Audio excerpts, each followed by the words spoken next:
Look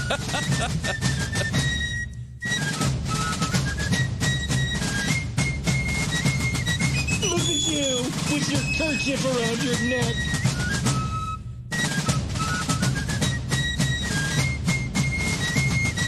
I brought a tomato sandwich. Eric, make him stop. Eric, make him stop. Menachem Big.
You're listening to From Studio 1A. Gettysburg. Addressing Gettysburg. The popular podcast addressing Gettysburg. Ew. Yes, sir. Addressing Gettysburg. Oh, exactly.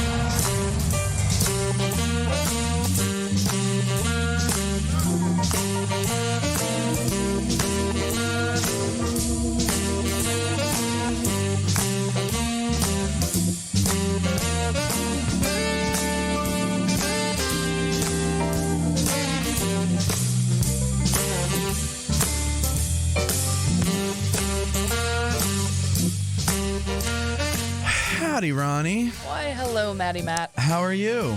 You know, I was just laughing while the intro was going on. I noticed. Because 10 minutes ago I was complaining how bad my ass was dragging from a long week. And the rain and the weather, and I'm kind of like, oh, it's just... And I was Fife and ready Drum for bed. Dixie got you going. Yeah, that intro just sparked me. No, it didn't. It did. What, the Fife and Drums really got you? That's what you were laughing at? The whole thing. I mean, just the whole collage of goofiness.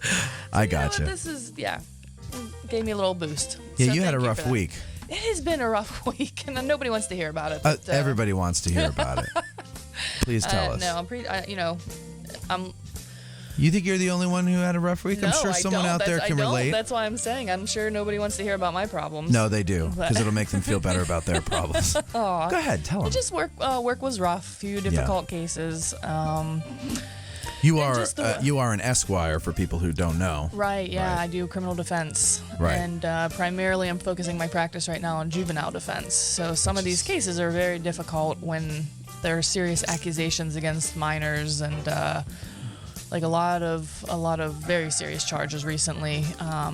So with very young, one of my clients today was 11 years old and just draining, just emotionally draining with It's like families disturbing. and stuff. Well, that too. I mean, I can just generically say that there are a lot of sex assault related charges or cases in Franklin County where I practice, and it's. I mean, I hate to sound like an old whatever. Yeah. But like. I think it's the readily available access to porn that these kids have. Sure. And they grow up a lot faster. I mean, hey, when I was 11 years old, I didn't know what, anything was. Right. Yeah. right. And no, these kids, man. I mean, it's amazing. But anyway, depressing. Yeah. So work was just a little tough, and then the weather didn't help. The last couple of days here in Gettysburg has just been a little bit like overcast and miserable and muggy and rainy and then this morning, to top off the week, my dog, who is a little over 15 and a half years old and definitely on the downhill slide, he was sick all morning. So I was up all morning, didn't get much sleep. He's having a difficult time, so I'm kind of bummed out about that too, because the writing's on the wall that There's nothing worse. Yeah. So nothing worse than losing a pet. Yeah. So there you go. I hope you're happy. I got it all out there, man. Well, I was trying to get you to cry, but I know. next time. No, It'll but they're be really the drop of a hat. When something's funny or something, I'll just start sobbing. So just let me go. right.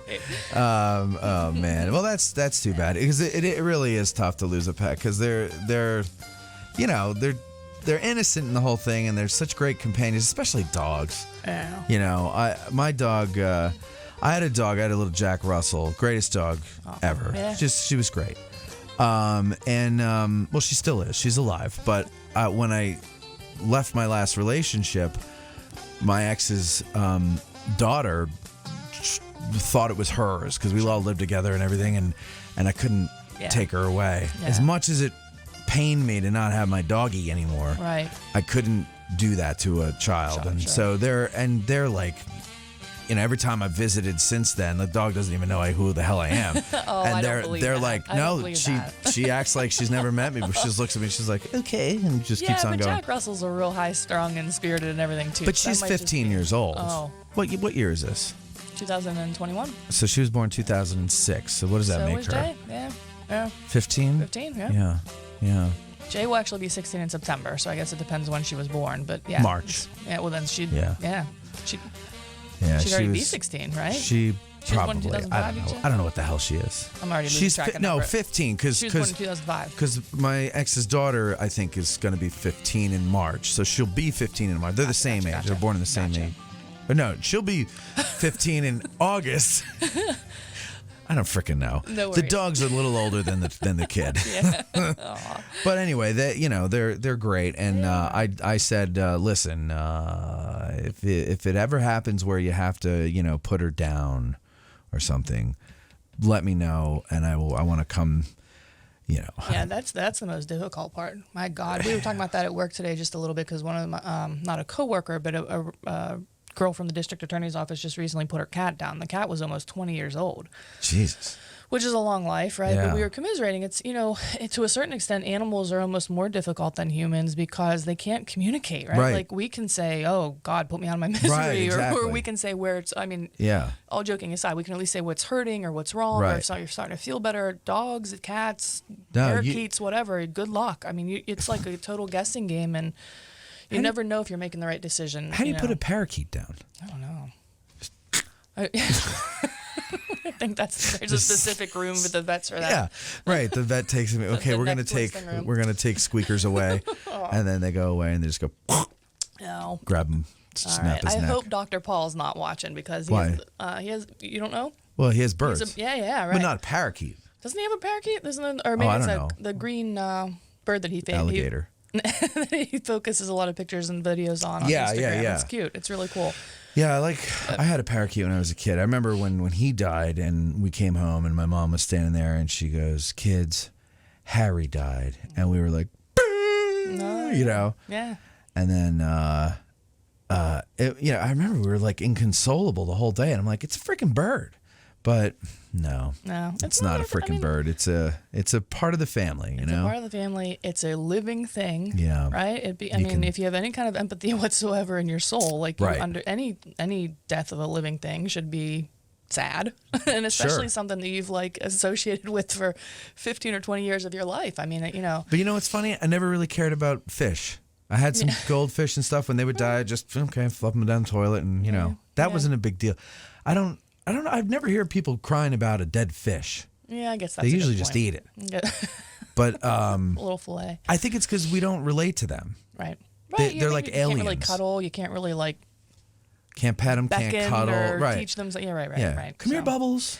Anyway, I would just shout out. I really appreciate it. I see some of the comments here from all kinds of people here. Ricky and Mike and a couple other people on here. So thank you guys. I appreciate it. Yeah.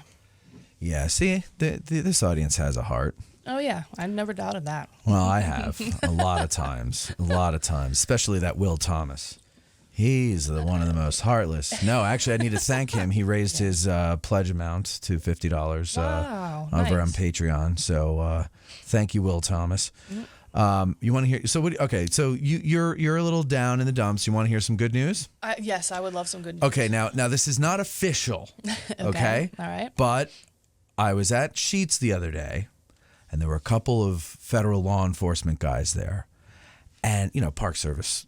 And I said, your parole's going to be terminated early. Yep. Congratulations. I'm sorry, I didn't want to steal your thunder, but thank you. Congratulations. That's awesome. They said, "Oh, we were just looking for you." No. No. I went up to him. We were getting coffee, and I said, "Can I ask you a question?" He goes, "Yeah." And I said, "This year, with all the hours changing and everything like that, are we not going to be able to watch fireworks from the park?" And he goes, "No, we're not going to do that to you." And I said, "Really?" Nice. And he goes, "Yeah." And I said, "Okay, because that's a lot of people that you guys are going to have to chase away because all of Seminary Ridge is just full of cars. Yeah. Oak Ridge, they go up there too." Yeah. And he goes, "Yeah, we wouldn't do that." He goes, "But as soon as it's over, you got to get out." Right. And I said, "Catch me if you can, copper." So, cool. Okay. So you saw the law enforcement branch of the. I did. Nice. I did. Okay, and nice. So that's great news, and I think we should all. Fantastic news. We should We all just talked sing. about that. Oh gosh. You can't really hear it. It's not too loud. Maybe if I did this.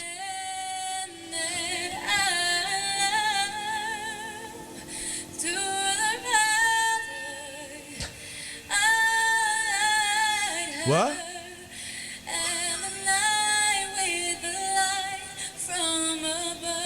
Well, maybe she ruined my joy. Yeah. Let's see. Maybe she can pull it out.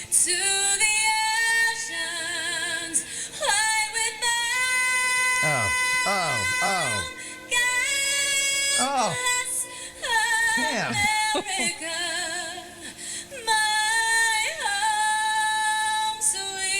Maybe now she could do it. Oh.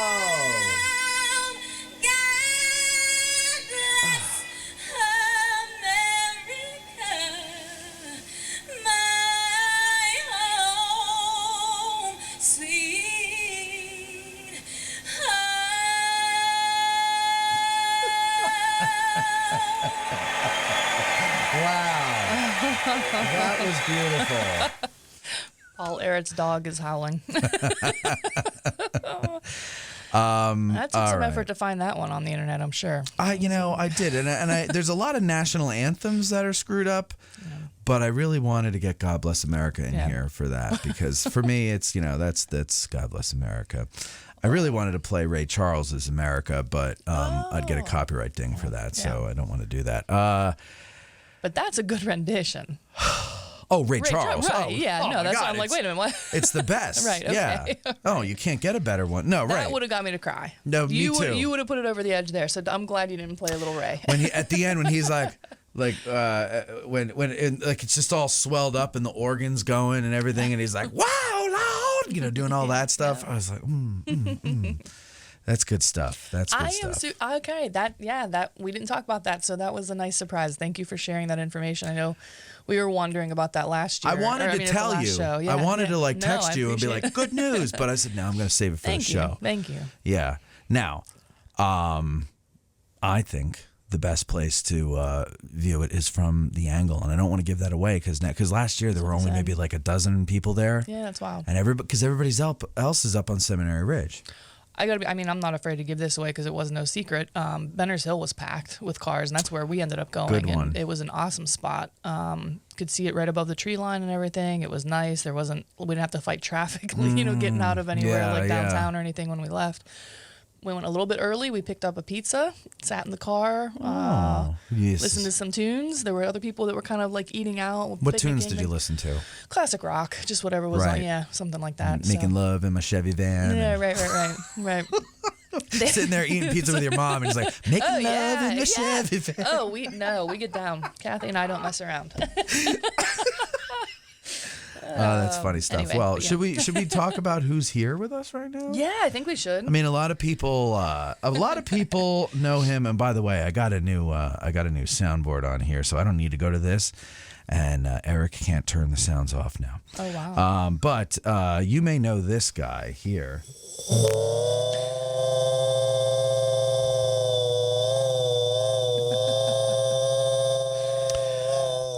But you you've never actually seen or heard him perform it, I'm assuming, because we did that in a recording session, not in a live session. So here he is, ladies and gentlemen, the one, the only, the great Cam Mallow. Hello, Cam. How the hell are you? Doing fine. Glad to be Good. back on the show. Well, man, we missed you on the show. A lot of people said, we want more Cam, more Cam, more Cam, please more Cam. And so here we are. We got you on. But no, we're you're just sitting in with us today. So you just joined the conversation, nothing really in particular. Although we did go out with Cam to Montezuma's Monday. Yeah, Monday. You, me, Kath, and Cam. Yeah. They call us the dynamic foursome, and it was a lot of fun. We had a good conversation. You told us about you had just come off of doing a reenactment at Philippi. Yep. And they made you a colonel. Yeah, I was the second in command for the weekend. And you wonder why the North lost, right? Oh, very funny. This was the first reenactment where the North actually lost that battle. I don't think so. Oh, okay. Well, so you got to be second in command. You got yourself a nice little colonel's uniform and everything. You sent me a picture of you. You look great in it. I mean, there you are at the head of the column. I don't know if you saw the guys putting the bunny ears behind your head. But there you were. And what's that like, Cam? What are some of your highlights of the weekend? Give me some of those. It was an incredible highlight for me to get to do that because... No. It was an honor for you to get to do that. But And what it were was- the highlights of the weekend? I think, the things that stand out. Well, one was getting to see some of my Federal Volunteer Brigade reenacting family come to their first West Virginia event. So you have relatives that reenact as well? No, it's just, Oh, you call them a family yeah, we're like a big family because, we're on the because y'all road. know each other. Yeah. We travel around a lot doing different battles, recreating them. Take showers together, things like that. No, What? not that far. Oh, okay. Well, West And Virginia. so I left from work that evening and drove all the way out there to make sure they had a great weekend. And I was given the honor of being second in command because I was one of the only other ones there that knew how the weekend normally goes. Okay. Especially the battles. Now, did you have a colonel's uniform just laying around, or did you borrow it, or? No, I have my own colonel because sometimes I do a living history impression of Colonel Snyder from the 7th. Of course. And so I just had it with me in case, because I've learned over the years, you never know what you might be needed for. You know who I used to do an impression of? What was his name now? Christopher Walken. All right. I used to do that whole speech that he gives young Butch in Pulp Fiction. I knew the whole thing. We printed it out, and I memorized it, and I used to do the whole thing. I can't remember any of it now. It's really terrible. That's lost on me. I've never seen that movie. Me neither. Not a big movie What person. the hell kind of people am I hanging out with? No, You if never saw reference that? more cowbell. Huh? Isn't that Well, what- that's the yeah, same guy. All Yeah, right. That's but, all I got. But everybody referenced more cowbell. I'm like, I'm going to learn the speech that he gives little Butch in Pulp Fiction. He'd be damned. And I can't remember that. I don't remember what he said. He'd be shit. I don't remember. But anyway, okay. So after we or not after, but you were talking about that, and you were very excited about it. You were like a kid who just came out of a candy store, and your voice was hoarse from yelling. What was all the yelling about? What were you yelling? Well, being second in command, you have to be able to go do all the stuff the first command that. Give me an example. So if I'm the first in command, and I give you an order, right? Is that what you're saying? You got to repeat the orders. Or have to run up and give it to the men under fire. Okay. So then, I see. So then I say to you, have them refuse their left, and then you run up and you'll be like, "The general wants you to refuse your left," and then you get hoarse. I guess, but I think. Were you smoking cigars? No, I don't smoke. Well, but you're, doing an impression. I still don't smoke. Okay. What if you did an impression of Ulysses S. Grant? Would you not smoke? You would just have those plastic toy cigars that little kids used to Probably have a fake cigar or get. something. A fake cigar? I don't smoke. Well, but you got to take it up if you're going to do U.S. Grant. I can picture those little candy cigarettes that, like, when you were a kid, you could get like one, maybe two puffs of the little Of the like, little sugar, Yeah, powdered is that sugar. What it, Yeah. it would just come out. And it would, You would look. You feel so cool. What a horrible toy For a kid, or right? candy Yeah, for yeah. kids. Candy cigarettes. Here you go, kids. Get practicing with the smoking. You're gonna love it when you get older. Wait until you try the real thing. So I have a question for you. When you reenact like that, do you, like, for example, you were assigned a corporal? Is that what you said? Normally, I'm a captain. I'm sorry. Okay, so you are assigned a captain role. Is there a specific captain that actually existed in that regiment that you're familiar Good with, question. and that's who you actually try to portray, or it's just the rank of a captain? That's what you Actually, it's a little bit of both. Oh, cool. In the camps when we're doing our living history, I reenact as my ancestor, Captain Shell, out in the field. When we're in the field as a company or we've been together, I'm their captain, and I was voted I see. that Okay. by the other guys in our reenactment. Do you like group walk into camp company, and singing that song? what song? I'm your captain. I'm No. your captain. You don't do that? No. I would. Come aboard my ship or Yeah. something? And you return me to my ship. Like a different kind of captain, Cam. Not a sea captain. Oh, man. No, But go ahead. Yeah. because I'm one of the original. I'm one of the founders of the Company I reenactment company. Okay. But What does that mean? Company I, 7th West Virginia. Oh, gotcha. So you founded that one. The reenactment group. Gotcha. Yeah. Okay. Proceed. And so they made me. So everybody decided that I should be the company commander. And Would so, make sense, right? Isn't that how it would have gone during the Civil War? Well, normally it goes by whoever was appointed to be the captain. No, but I'm saying if you start a unit, didn't you often get to be, at least in the beginning of the war, the captain? Yeah. Yeah. So that's what they're doing there. Yeah. So, all right. So give us what was your favorite part of the weekend in Philippi? I think the favorite part for everybody was the night battle that we do at the bridge, and I mean it's night. When you think everybody's going to bed at 10:30 at night, everybody at Philippi's coming out to watch you do the night battle. Oh, Okay, go ahead. So the whole town's out there. How big is the town of Philippi? I'm trying to think if that music. Just ignore the music. Pretend it's I'm not on. trying. It's for the audience, not I'd you. say there's about maybe 2,000 to 3,000 in the town. And are they all out at 10:30 at night? Not Nobody has to get up in the morning? I don't say everybody's. What's the major industry out in Philippi? I'm not right off. I know there's a college there in Philippi. Philippi University. No, Clown College. no, Okay, what college? it's Aldersbin. You're going to forgive me on the name, but it's like something Aldersbin, Broddussen University. Or just, Put that on a T-shirt. Holy hell! I have a I hard think time. I ordered that at the Hofbräu House last week. I think it comes with the red cabbage, right?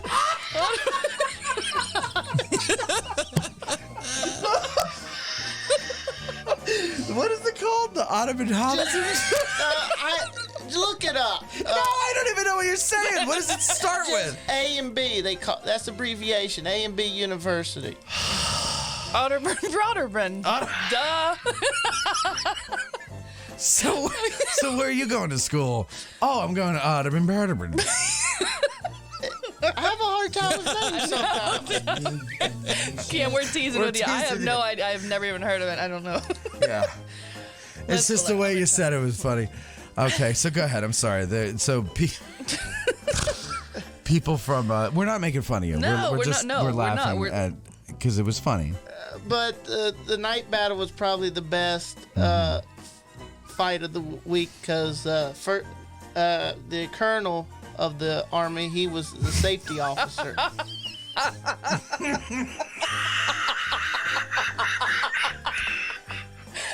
Is that closer? Alderson brought us. It's close. All right. I've never heard of that, but that's not nearly as fun as Otterman Brodderman. I vote for a name change because Sweet heaven. yeah. Good God. Sorry, Kim. Aldersbin, Broddussen. I've never heard of that university. It's interesting. Aldersbin, Broddussen. I haven't either.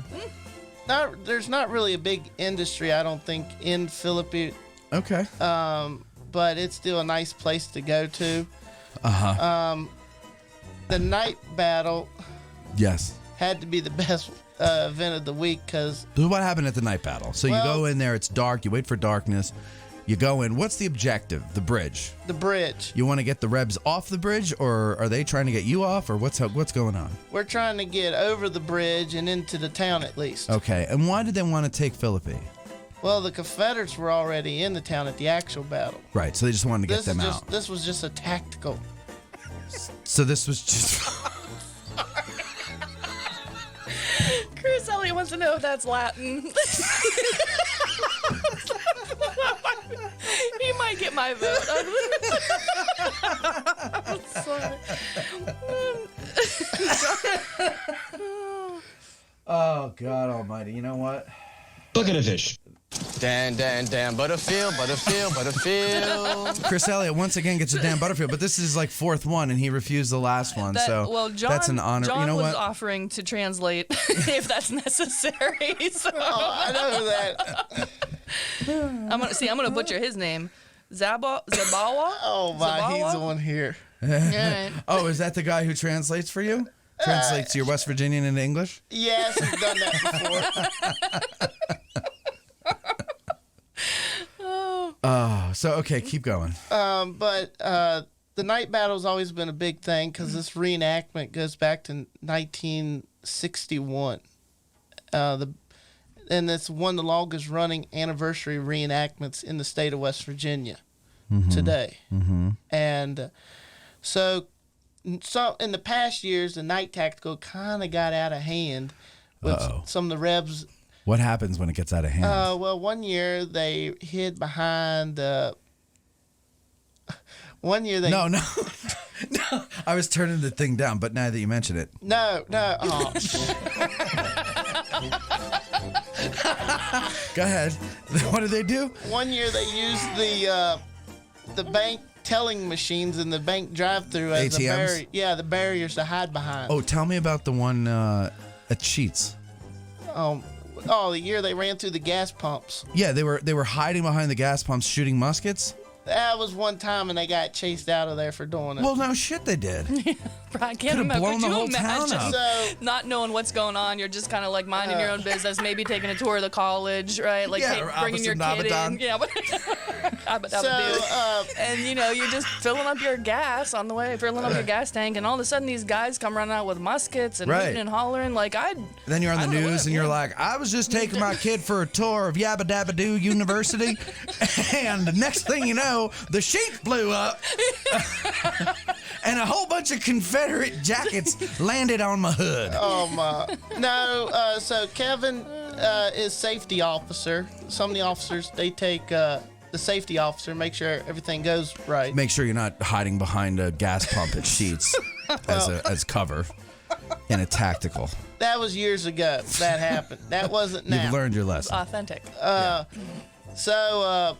Was this years ago, like in your lifetime, or years ago Before I before they started understood that gasoline was flammable? No, this was before I started reenacting. Okay. Oh, all right. So you didn't even witness this. No. Gotcha. Proceed. But I was made the colonel for the whole Union Army that night. And I ended up sending the troops over in piecemeal until I realized that the whole Confederate Barbara Grays showed up. And so we ended up having to do a massive charge across the bridge in the middle of the dark. So now let me ask you this. You've and I do ask you this every time you talk about reenacting. I've never reenacted, so I don't really know how it all works. But you do know, like, did you know, I should say, that the Grays were going to show up? Well, for this? Yeah. Well, for the story that you're telling. Where, For the no, we didn't know that we were told the Barbara Grays were not going to come out. We're not going to come out for the tactical, or weren't there for the weekend? No, they weren't going to come out for the tactical. Okay. They were staying back in camp. It was just like a few Confederate campaigners decided to come out and fight with us. Gotcha. But we ended up having the whole Confederate force come at me, and so They tried to stop us on the bridge, and I ordered a charge across the bridge. Not every day you get to How fight. many men did you lose? None. None? Good for you, Cam. Normally, not every day you get to fight across a covered bridge. That's true. That is true. That's true. On the Tiger River, that's 60 foot high up above the water. So, Did anybody like fall over for dramatic effect or A couple- like over the? I mean, off into the no, water. no, Oh, no. that would have been awesome. That would have been pretty Yeah. cool. well, I don't. It'd be kind of hard because completely covered on the bridge. Oh. It's There's all, no windows or anything they could No. close through. It's all covered. Oh, come on. It's a complete covered bridge. Some of them took hits for fun over in front of the crowd on the town side of the bridge. Right. When we fought there in the streets for a little bit. Did they put the artillery up at Aberdeen College and fire down on the town? No. Is it on the hill? During the actual battle, there was 2 guns of an 1st Ohio Light Artillery. I believe it's what regiment battery they were. Okay. They placed 6-pounders up on the college hill, and Was the college there then? no, we I don't believe so. All right. And the Union artillery was supposed to wait for a pistol shot, which came from the wrong direction. The sound did, but they ended up going ahead opening the battle up. On Sunday, we do that actual anniversary. The cannon will fire 1 shot. The cannon or the pistol? The cannons. We don't do the pistol scene. We just have the cannons fire. Okay. And then we fight across the bridge and all the way through the town. And then what happens? Then the Confederates retreat out of town, and we take the town.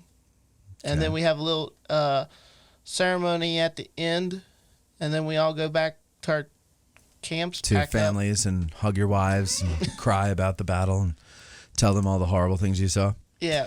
All right. Well, go ahead. One of the things I hope I'm not jumping the gun, but part of the weekend is kind of like a social or something where. Oh, yeah. Right? Is that okay? Cool. So tell us about. One thing you.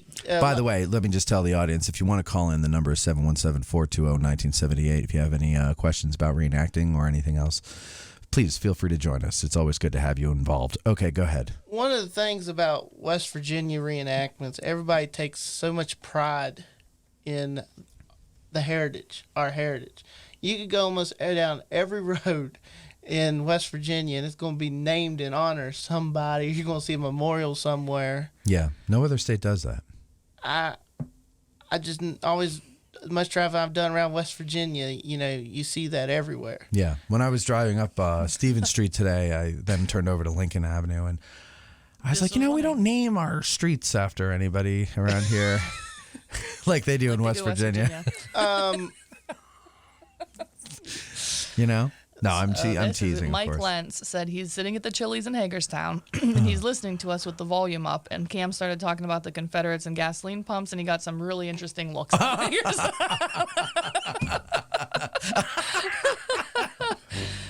Keep your head down, Mike. You might be like, this guy. I don't know what he's listening to, but it sounds nefarious. Yeah, really. All right, so go ahead, yeah. To get serious, everybody takes big pride in the Civil War history down there, because that's where my state. Well, hey, and you were the counties in a Confederate state smart enough to break away from the Confederacy. So everybody makes fun of West Virginia, but you were the smart ones. You got away. We were the first counties to say no to the secession. Yeah. Some men actually got chased out of Richmond in '61 by people with hangman ropes and everything. Yeah. So they called them nooses, I believe. But the point is, all these reenactors, especially ones from my family, from the reenacting family, sure, all they could say after the weekend was how nice the town treated all the reenactors. Yeah, the town appreciates the reenactors. Oh there. my! Do the reenactors tip well there when they go to restaurants? Yeah, Yeah. Apparently not here. This is what I hear from the waitresses and bartenders. I'm out of that one. Yeah. Well, yeah, that's because it's not you. But They say they expect to be treated like rock stars, and they leave like a $5 tip on a $200 bill. Wow. So, this is what they say. I've never experienced it. But we, the town gave us free 35 packs of water bottles. They gave us. So you didn't have to pay for the water? How about ice? Did you have to pay for ice? No, we didn't even have to pay for the Nobody ice. made you pay for ice? No. Wow. How about firewood? Did you have to pay for firewood? Nope. Hay for your horses? Nobody had horses. Hay there. is for horses, though. Well, Kim, how about this? After that, when we were at dinner, you told us some whoppers of some stories, and I don't know if I want to get all of them in on today's show. I might want to like bleed them out, but I want to just bring up. We already talked about the second in command at Philippi, right? Did we talk about the ice cream social? Not yet. Okay, let's talk about that. Ice cream. Real quick, before you get to that, Paul Arrett had a question about how many Yankee reenactors actually came out for the event. Good question. We had, I'd say, number average about 50 Union for this one. That's also countless as civilians. And I'd say close to about maybe 30 Confederates, counting their civilians too. Okay. So it was a pretty good year for what we've been dealing with. Sure. Wait, what was it? How many Union? About 50 for the reenactment, dealing Okay. with what we've been dealing with for the past year. Yeah. And getting everything back up and going. Sure. All right, so So the ice cream social. I made. apologize. That's fine. That's fine. So ice cream social, we got those. I made some. Did you meet a lady at the ice cream social? No, we just sat around and talked the whole time with each other about events this summer that we're getting back up going. But no romance. No, or we were telling them other stories about other West Virginia events because they were so thrilled about how well the town was treating. Were there any ladies there? Not I can remember. We gotta set Cam up on a date with someone. We do. And let us videotape it. Oh, come on. No, I'm talking about like dinner. Sicko. No, why wouldn't you let us do that? I'm sure some nice lady would like to go out with you. Like an old lady would like to go out with you and take you out, or you can go out to dinner and talk about West Virginia and ice cream. Country mama. Country mama. Yeah, you You can't could get a. nickname your gal Country Mama. Oh, yeah. Hey there, Take me country home. mama. Take me home. Hey there, country mama. Take me home. You can't get over that ice cream Hey there, social country we had. Mama, gonna go to the ice cream social. gonna lick that cone. All right. I kind of agree with Will Thomas. He's surprised there's no groupies at a reenactment. I thought there'd be some like. I think he meant to say disappointed there are no groupies at a reenactment. Yeah, I think there's no there are no ladies that like to come around and get into the hobby and There they go, "Hi, soldier. Wow, you look so handsome in your is, uniform." but I wasn't worried about meeting Colonel, what's your anybody. name? Oh my. Cameron Mallow. Why, Cameron Mallow, you are so handsome in that Yankee blue. Hey, girls like men in uniforms. That's right, Cam. It doesn't matter, fireman, reenactor, whatever. I was more concerned. Mailman, milkman. I mean, maybe it matters a little. My concern. Maybe not. Well, I don't know. you know, sometimes the Who am I to uniform say? indicates the salary, so sometimes it is Well, important. captain. I mean, right? That's Yeah, Colonel. He was a Colonel. See, I Colonel Cam. keep demoting you. Oh my. All right, so stop that. All right, now, another thing. Now, I don't remember these stories. I just have my weird notes. So, butt beeper and blow up doll. No, we're not going there. What was do you remember that song? I remember vaguely. I certainly Give can't. me the Cliff Notes. Oh my. Give me the vague recollection. I don't want to even. We were talking about his family. No. What? No, I'm not even We're going not gonna into go. that. Okay. Okay. All right. How about let's give Cam a little bit of a break and we'll take a call. Let's take a call. We'll see Oh, who's yeah. here. Hello, caller. You're on the air. No. Hello, can you hear me? Yes, we can hear you. All right, great. My name is John. I'm actually local to Gettysburg here, and Cameron one of my good friends there. But I reenact with him. I'm actually his. I offer my service to him as a translator. So I just follow him around wherever he goes and translates his West Virginia to English and then English back to West Virginia. Well, why aren't you here? Yeah, come on down, well, John. you know what? I would actually love to be there. Don't tell me he'll show up. We can do that. Well, come on We down. can set that up. Okay. I'll be there in 15 minutes. Come on. Do you know Can where I it do is? that? Yeah. Do you know where it is? It's at the visitor center, right? Yeah. There you go. In the bus lot. Come on down. Oh, no, you just start I'll be there. Okay. I'll see you soon. All right. See ya. You All right. just started Bye. World War III. That's awesome. All right. Great. We got Cameron's translator coming in. That'll be good.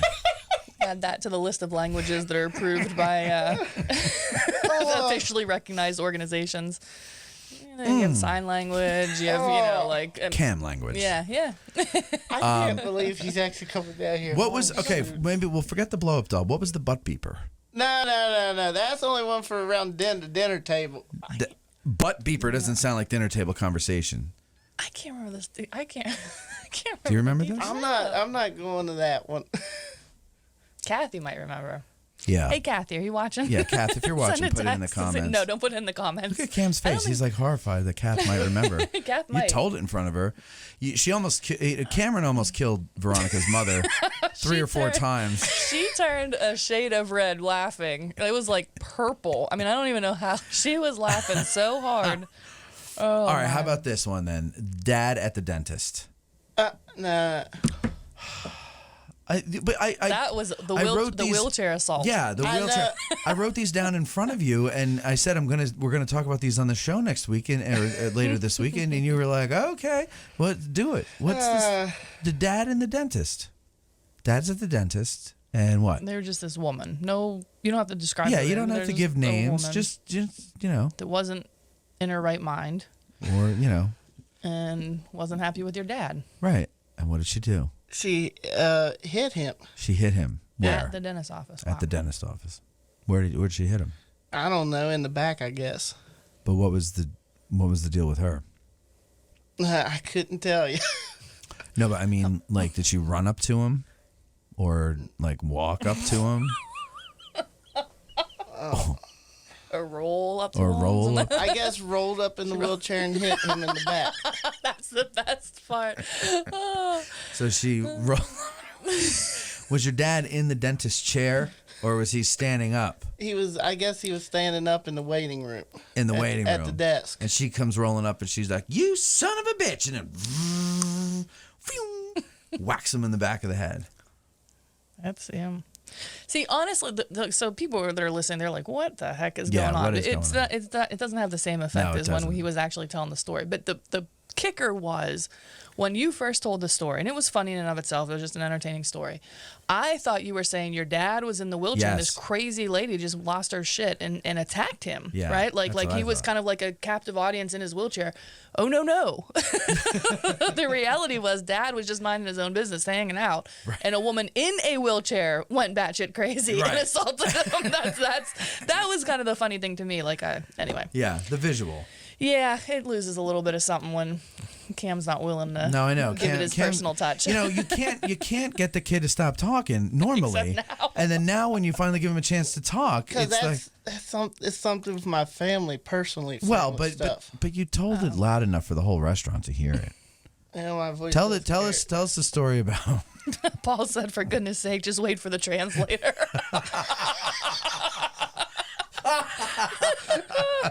Good one, Paul. Tell us the story about you in the college, and you were playing what was that game? The card game. No. You know, he calls me 2 days ago and he goes, "I got an idea for the show that I could maybe do once in a while." And I said, "Okay." And then he told me the idea. And I said, yeah, that'd be good. And I said, but it's also good you just come in and talk and tell your stories and everything. I like that. And then earlier I said, you know what, Cam, I think what we need to do is we need to have you do, we'll do like, you know, mountain story time with Cam, and, you know, we'll get some banjo music and so, and you just tell a story. Yeah. Just remember a Just a story and random just story. tell it. Yeah. And we'll just listen. You can change names or change identity, just a story. Exactly. Yeah. Exactly. Oh my. We'll work on it. We'll work on it. We'll talk about some other things, and you jump in whenever you want to. Okay, Cam?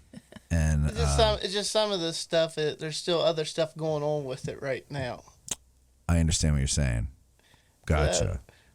Well, we didn't say who it was. No. But I could tell you, I just couldn't believe she did that. Well, who would? Apparently the staff didn't either because the cops got called, right? Yeah, rightfully so. That's an assault. Well, they called her and they took her out. Yeah. And the dentist injected her wrist with Novocaine so she couldn't move the wheelchair until the cops came. She could get away. That's awful.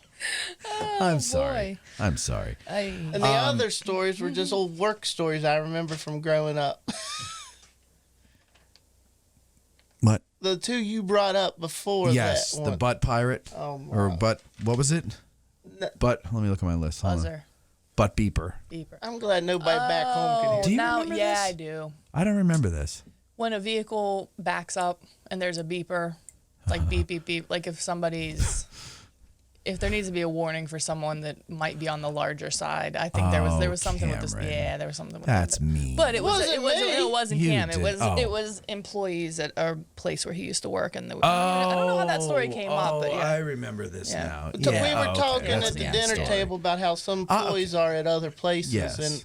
and of course I had some life experience of seeing how some employees treat other employees at work. Wow. People aren't always nice. No, they're not. No, they're not. And we don't want to add to that today. No. Another day, but not today. Okay, so let's see. Here, I got a listener email. This just came in right before the show started. Hey, Matt, you just got props on Gary Edelman's Facebook live stream. He says he wants to come on your podcast one day, which is great because somebody wrote last week and said, when are you going to get Gary Edelman on? And we said, he's so busy, but we want him on. And so I guess maybe he heard that. And there was a shout out on his Facebook page not long ago. A couple weeks ago. Yeah. Saying that we're one of the podcasts to listen, or you're one of the podcasts to listen into for sure. That's right. It's very true. It's very nice. And let's see here. We've got this one here from Rich Snyder. He says, I have very much enjoyed the content of your podcast, Narrative and Ask a Guide, website blogs, Get Out of the Car tours, and Facebook live streams. You are quite the entertainer / master of ceremonies. With Eric acting as your straight man, you keep the audience informed and entertained. The recent addition of Veronica, a.k.a. Valerie, a.k.a. Victoria, a.k.a. Vicky, a.k.a. Vanessa, has greatly enhanced the show, and I always look forward to her updates on the goings-on in Gettysburg. You have a gift of making people feel comfortable around you, and your Ask a Guide provides a forum where Gettysburg aficionados can interact with the LBGs about many issues involving the battle and the men who fought it. I know you recently received an unflattering email that contained a negative review of your work. Ignore it. Stay true to yourself. Stay true to your audience. Your merry group brings much joy to this listener, Richard Snyder. Thank you, Rich. Oh, thank you, Rich. Very nice.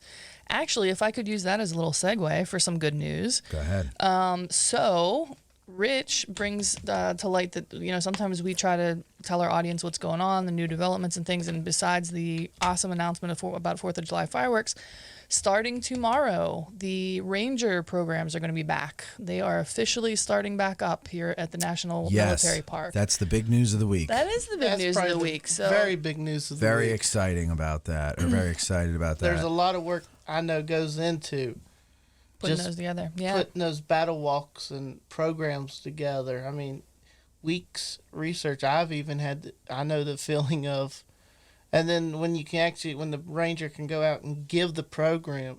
Yeah. Oh, that's way better than doing it on a Zoom meeting or Facebook Live, I'm sure, it's right? It's so awesome to actually be out there on the field with the Ranger and be able to hear different stories you don't hear every day. Yeah. Yeah, you got to... I volunteered on Monday, and the rumor was that they thought they were going to get permission to announce that the June programs were going to start officially on June 12th, but they weren't making any official comments because apparently even though the National Park Service here in Pennsylvania had the approval just by virtue of them being in the state of Pennsylvania. Right, by going by the state laws. Right, they weren't really allowed to do that because they're a Department of the Interior organization, and they were going by the Department of the Interior regulations that are apparently in effect across the country. So Superintendent Sims apparently went to bat and really tried to push for these programs to kind of come back, and especially before the anniversary. Real quick, I'll just say there are some highlights. All June long, there are several programs that you can look at if you're in town. Literally every single day there's something you can do, and these are all free. Monday through Friday at 10:30 a.m. there's the Gettysburg History Hike. It's a 90-minute kind of overview tour. That's also offered on Saturday and Sunday at 10:30 and at 1:30. So that's every day of the week. If you're in town, you can check that out. Also, every day of the week is Lincoln in the Soldiers National Cemetery. That's offered 4 times a day. It's a 45-minute tour, 10, 11, 1 p.m., and 4 p.m. So that's pretty nice. Daily at 2 p.m., Hold to the Last is a little round top overview. Daily at 3 p.m., Care for the Wounded, talking about the wounded after the battle. And then, unfortunately, only Saturday and Sunday, there are presentations at 3:30 p.m., Saturday and Sunday only, about the African American history hike. I actually, a couple years ago now, it wasn't last year because they weren't doing them, but I guess maybe summer of 2019, I had the opportunity to go with John Hoptack, Ranger Hoptack. Yeah. And it was a really awesome tour from a different perspective. I think they meet actually over by like the Ranger meet location in the National Cemetery parking lot, and then they actually end up going along Cemetery Ridge there up towards the Bryan Farm. And it's a really kind of nice overview of the African American experience of what was going on back then. So those are all June. They will be releasing an updated schedule once the anniversary happens, the 1st, 2nd, and 3rd of July. Once that's done and over with, there's going to be the rest of summer, July and August kind of tours that are going to be listed with a schedule. So if you're coming to town, if you're looking for something to do, these are all family friendly. None of them are too strenuous in terms of walking or anything like that, but please look on the National Park Service website. They will have an updated schedule. And actually, for the anniversary, that's the 158th anniversary this year, daily there are going to be tours, again, of the Soldiers National Cemetery, 10, 11, 1, and 4. There are specific tours that they're calling Let's Explore ... right? So on July 1st, they're going to explore from McPherson's Ridge. That's going to be at 10 a.m. It's a 60-minute hike. On the 2nd, it's going to be from tour stop number 9, the Wheatfield, a 60-minute hike and overview. And then on July 3rd, it's going to be meeting at the Maryland Monument, the parking lot in the National Cemetery, and they're going to explore around that area. One of the cooler things about the National Park Service is they do have some open house, what they call their Doors Open program. On July 1st, it's from 10 to 3, you can explore the McPherson Barn. On July 2nd from 10 to 3, you can explore the Warfield House. That's recently been renovated, and it looks awesome, so I'm excited to go inside that myself.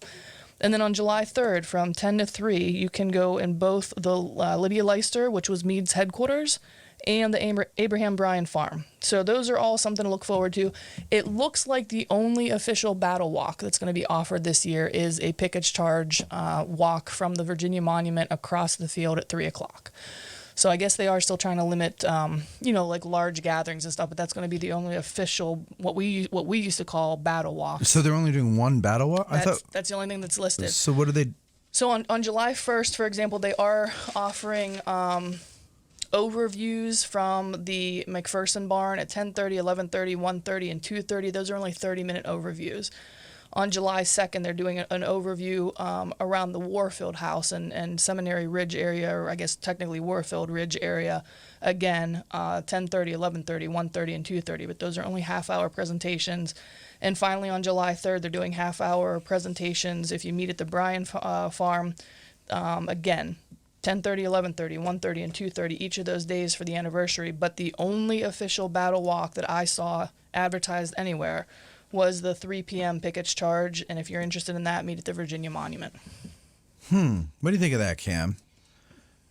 Just one actual battle walk this year. Well, the whole year, or for the anniversary? You for mean? the anniversary. Right. Lord right. have mercy. Okay. For the special, It's at least good to be being able to get back out in the field sure. for the Park Service. I'm sure they're happy. Everybody on the staff's happy to get back out.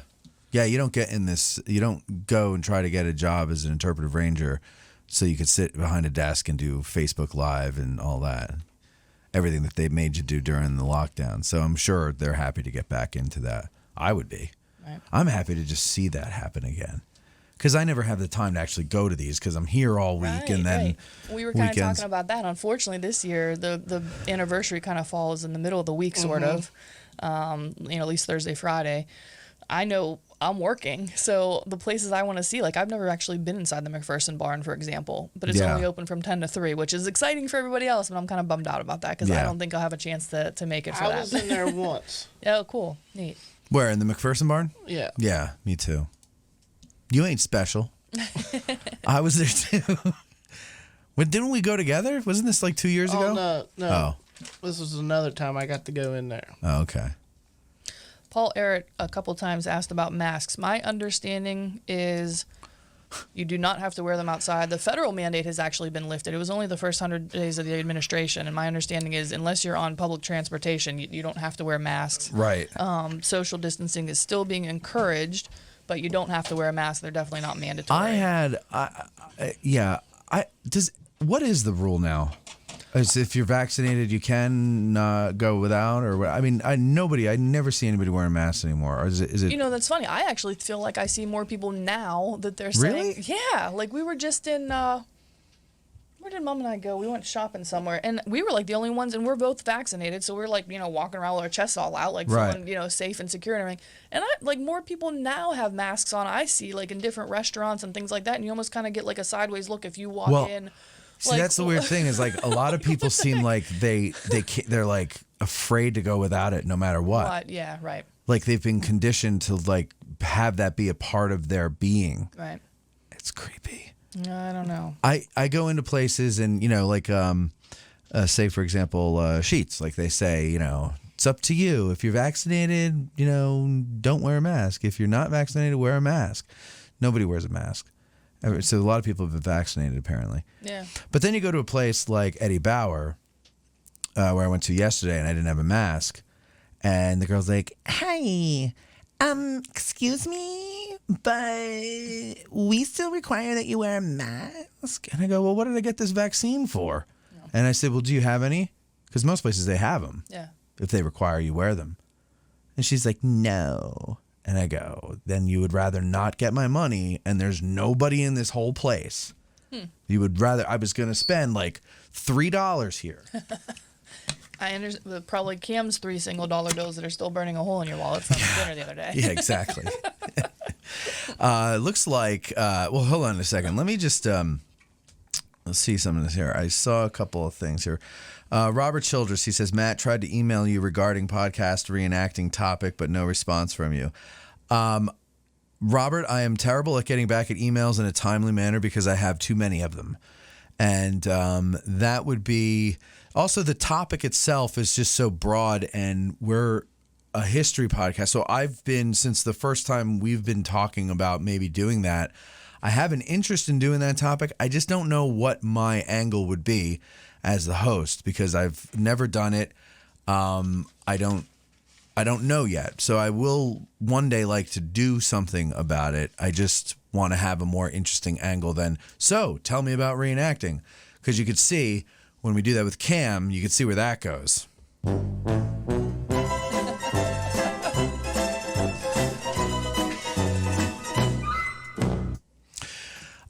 So we'll still do it, but all these things take time. We're on a schedule, and when you hear or see something being released, that's months old already. So we're not.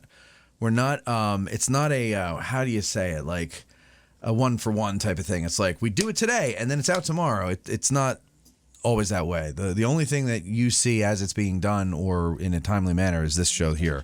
Everything else is done. With a delay and a lag and all that. So we'll eventually get to that. Don't worry. And then what was the other thing? The battle walks attract way too many people for it to be good experience. Yeah. I mean, I like them. I find them interesting because I'm looking for like quirky little details about certain things. Like I went on this one with Troy Harmon a couple years ago, and I loved it because he gets into like symbolism in the monuments and like all these things. It's not just like battle stuff. And he really has like a lot of cool things to put in there. And so I go and I take notes and, but I had the time back then. Yeah. I don't have the time to do it this year, but personally, I went on a few, again, I guess it must have been the summer of 2019 when I was like house hunting and things. There were a couple with Matt Atkinson that I went on. Right. Everybody raves about him. I was on one with you, yeah. He's an entertainer, right? Sure. So that in and of itself makes Matt it is fun. the entertainer. So that in and of itself makes it fun. But then part of it even is if you start to kind of gloss over, just people watch the people in the crowd. There's something to be said about that too. Like there's, yeah. I don't know. I've always had good that's true. experiences on the battle walks.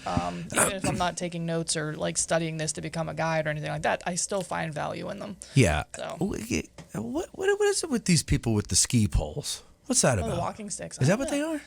Yeah, I don't know. Like some what do they people do? use them because they're weighted, right? And if they're legit walking, they actually like exercise more. But some, I think they're like more of a stability kind of thing. Like they're walking poles. Like it just gives you. It's almost like a cane, right? Like and it's just not a cane. But these don't seem to be like disabled people. They're just.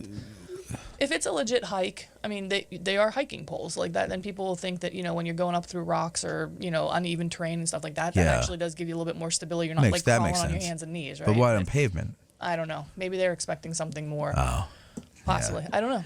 It is funny what people expect. In fact, here there's a new thing here. Trekking poles. Thank you, Kevin. Trekking poles. There you go. There's a new thing here. At Gettysburg, people come up to the window. They think we're the visitor center or we're at least an information booth or something like that. And we're in the bus and RV lot. And here's, God bless you all. I understand you're on vacation, first time here. I get it. But for me, by Tuesday, I've heard the same question 20,000 times.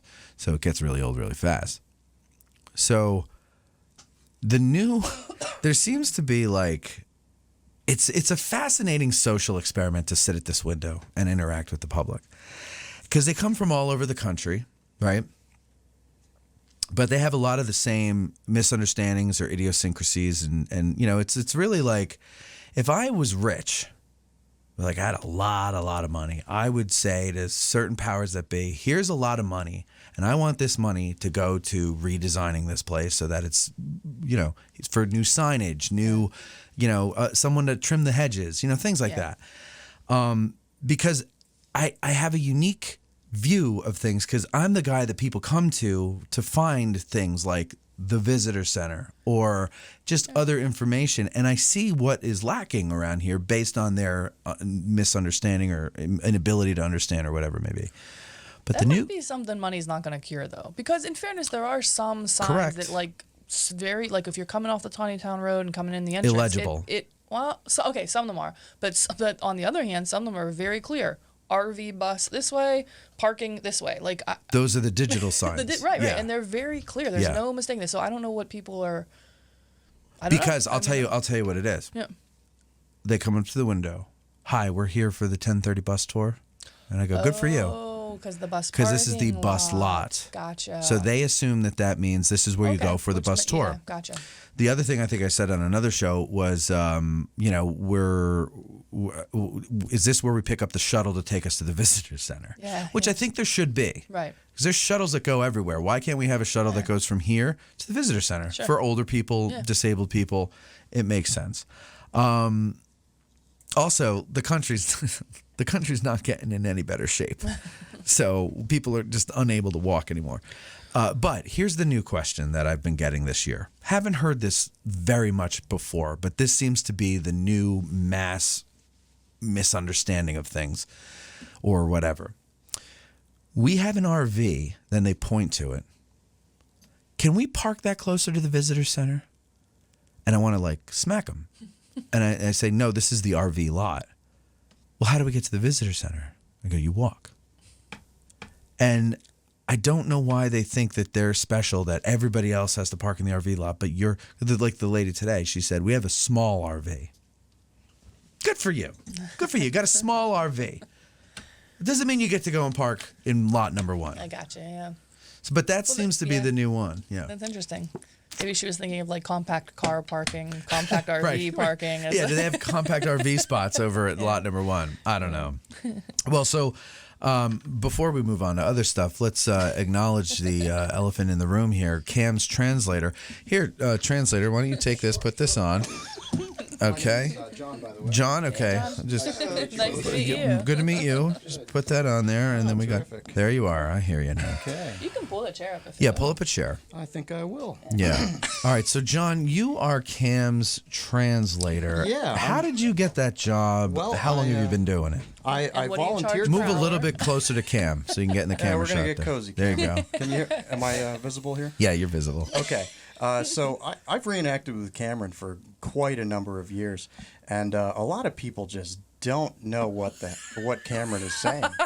So Right. one day after a few beers, I just kind of translated what he said. Now, when I was a kid, I would watch a lot of King of the Hill, and one day I noticed after a speech that Boomhauer gave that I had understood every word that he said, and that's when I noticed I had a gift for this type of thing. Yes. You speak Hick. Yes. Fluently. Yes. Okay. So go ahead. So you started translating for him over beers and frivolity. Yeah. And people were like, "Oh, that's." And then do they find that Cameron is actually making a lot of sense once translated? They can understand him clearly. Yes. Very clearly. Yeah. And do you find like so these people? Do they have a hard time? Like, can they eventually learn to speak Cam or? Well, I imagine it's like anything if you spend enough time doing it. Sure.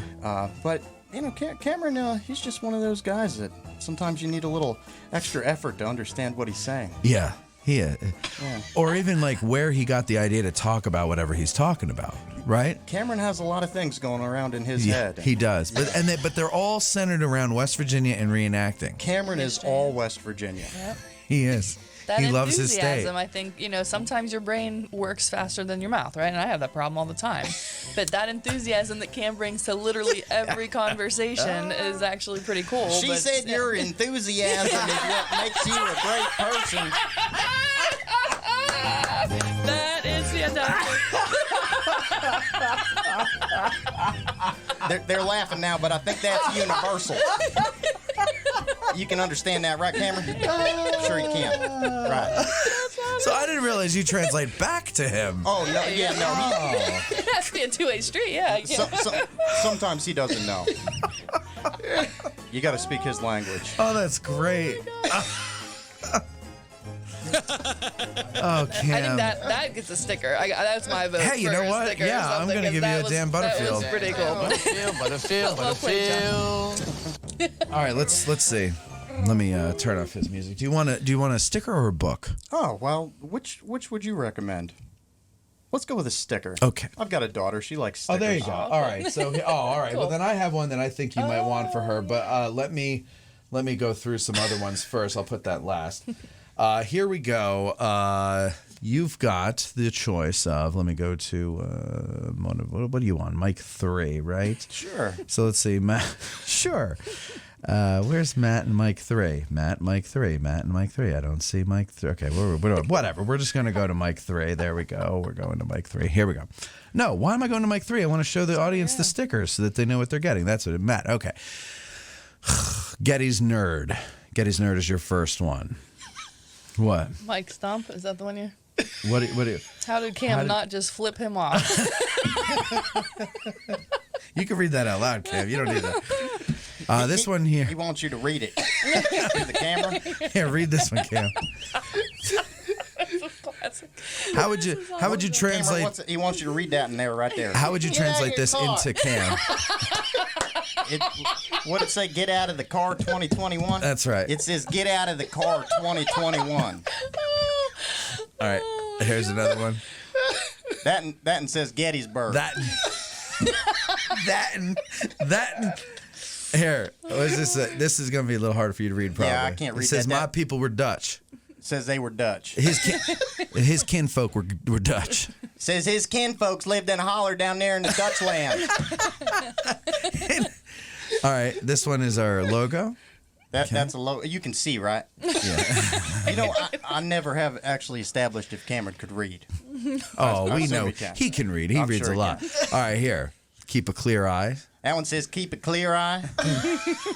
And this one says the heat reminds me of Mexico. That one says it's real hot down there in Mexico.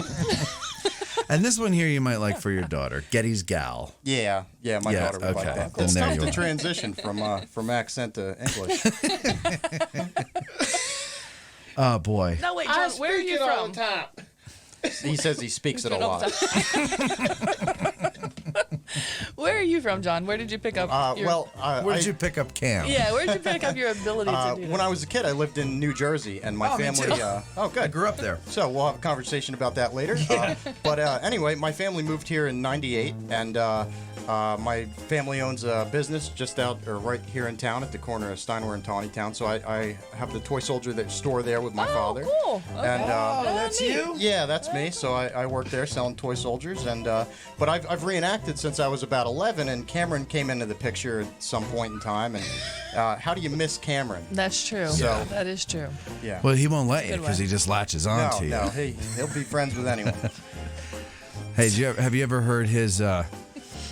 His train whistle? Yeah, I'm sure you have. Quite a few times.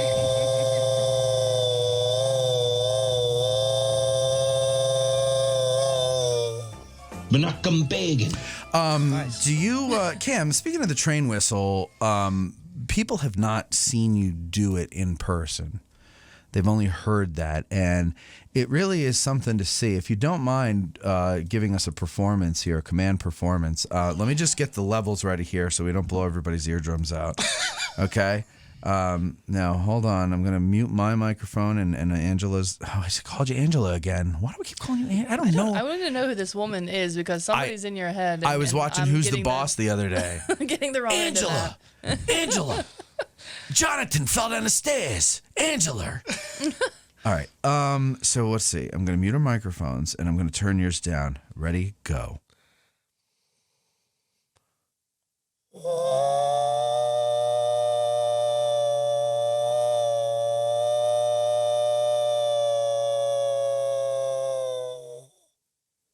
Look at the concentration on his face. That when he is gets- pretty cool. I have to admit, It's that's pretty amazing. neat to see in the wild. How do you do it?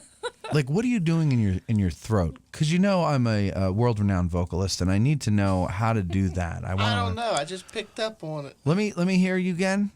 Just go ahead.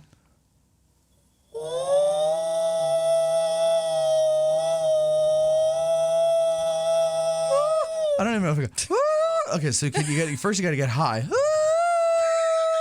Okay, and then then you have a little thing going. You're making you're doing like it's like you have two vocal cords, Like a quiver, two sets of, because you got a going on, and then the so.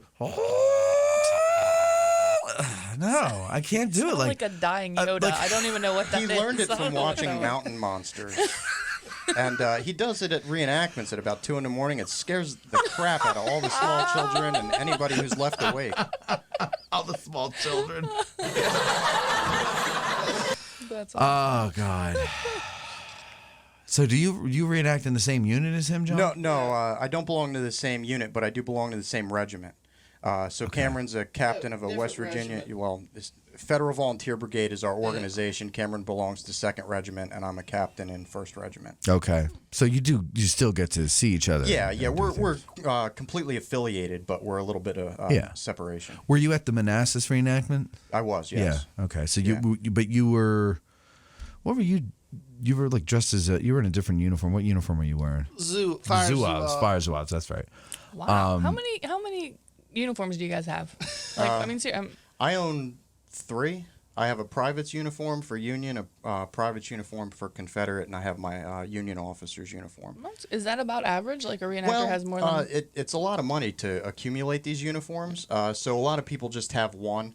I tend to keep my gear very basic so that it's adaptable, that I can become essentially any soldier, and I find that benefits me. That Do makes you sense. have do you keep your uniforms looking all pristine, or do you let them get dirty? Well, both. So what I do is during the duration of the reenacting season, I use my uniform. I call it my working uniform, and that's what I'm not afraid to get dirty and kneel down in the mud and get filthy with. But then every year for Remembrance Day, when they have the big parade, that's when I ceremoniously will sit down and polish all of my brass and make myself very presentable. And that's kind of my way of keeping my gear nice and also paying homage to that's being respectful and everything. Yeah. What do you think the state of reenacting is these days? Good, bad? A lot of young guys getting into it now? Well, right now we're at an interesting period in reenacting history. So you have a lot of this political pressure that's affecting the events that we go to. Yeah. I'm not sure if you had heard they had found a bomb at one of the events that we went to. So what that's doing is it's... You're talking about, was it Cedar Creek? Yeah, that's correct. So that's causing a lot of these events. But that was one of the guys who did it. Yeah, it turned out one of to the be reenactors. a Confederate who was disgruntled, and I know that story. Yeah. But besides the point, reenacting it's a difficult thing right now. The units are... it's not so great to go to these events because the prices for registration are so high, so that's a deterrent. There's a lot of political pressure otherwise that's causing a lot of anti-Confederacy things, so they're seeing some blowback. And a lot of the guys had aged out, so they had been reenacting for years. They got to the 150ths, and then they retired. So now what you're seeing is a lot of young guys, and we're having to kind of rebuild. So truthfully, what I think is that we need a good movie, a good Civil War movie to just bring a lot of enthusiasm back into the game. I don't think that's ever really going to be possible again to have a good Civil War movie. Well, you never know, but we'll see. I think that one would be a West Virginia movie. It needs to be made. Well, if you want to direct it, Cameron, I'll be an extra. You'll be the only actor. I'd be okay with that too. It might be a smashing success. Hey, maybe you know what? Maybe Cam will be able to do it. To do a good movie about West Virginia. Because, I mean, nobody knows any West Virginia stories.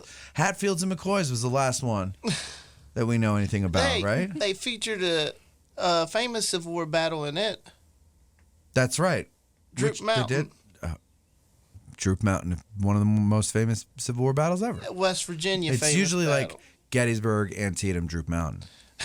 Yeah, it's so famous I hadn't heard about it until Cameron brought it up. No. Where have you been? Living under a rock or what? No, I do the circuit. New Market, Antietam, Gettysburg, Cedar Creek, and then Droop Mountain. Droop Mountain was actually featured in the movie Hatfield McCoys. Okay. It's where a Union goes up a mountainside actually during the actual battle, and that's over 2,000 feet high. Oh, wow. And chased the Confederates off top of the mountain. And we reenact that one every other year. Mm-hmm. What? Go. I'm listening to this story. And I get this. Cameron comes into my shop 3 days a week and tells me the same story every day. Not that I don't appreciate Meet it. Matt, meet John. You guys can compare notes. Cam, I'm just teasing you. But it's a. I'm just teasing you, Cam. I hope you know that. West Virginia. He knows that. And he just ignores it, but he also knows it. Yeah, he knows it and ignores it. Yeah. West Virginia claims Droop Mountain as the Gettysburg of West Virginia because it was the last time there was ever a major Confederate force in the state. They said it right after they did it. Droop Mountain is the Gettysburg of Droop Mountain. I'm going home.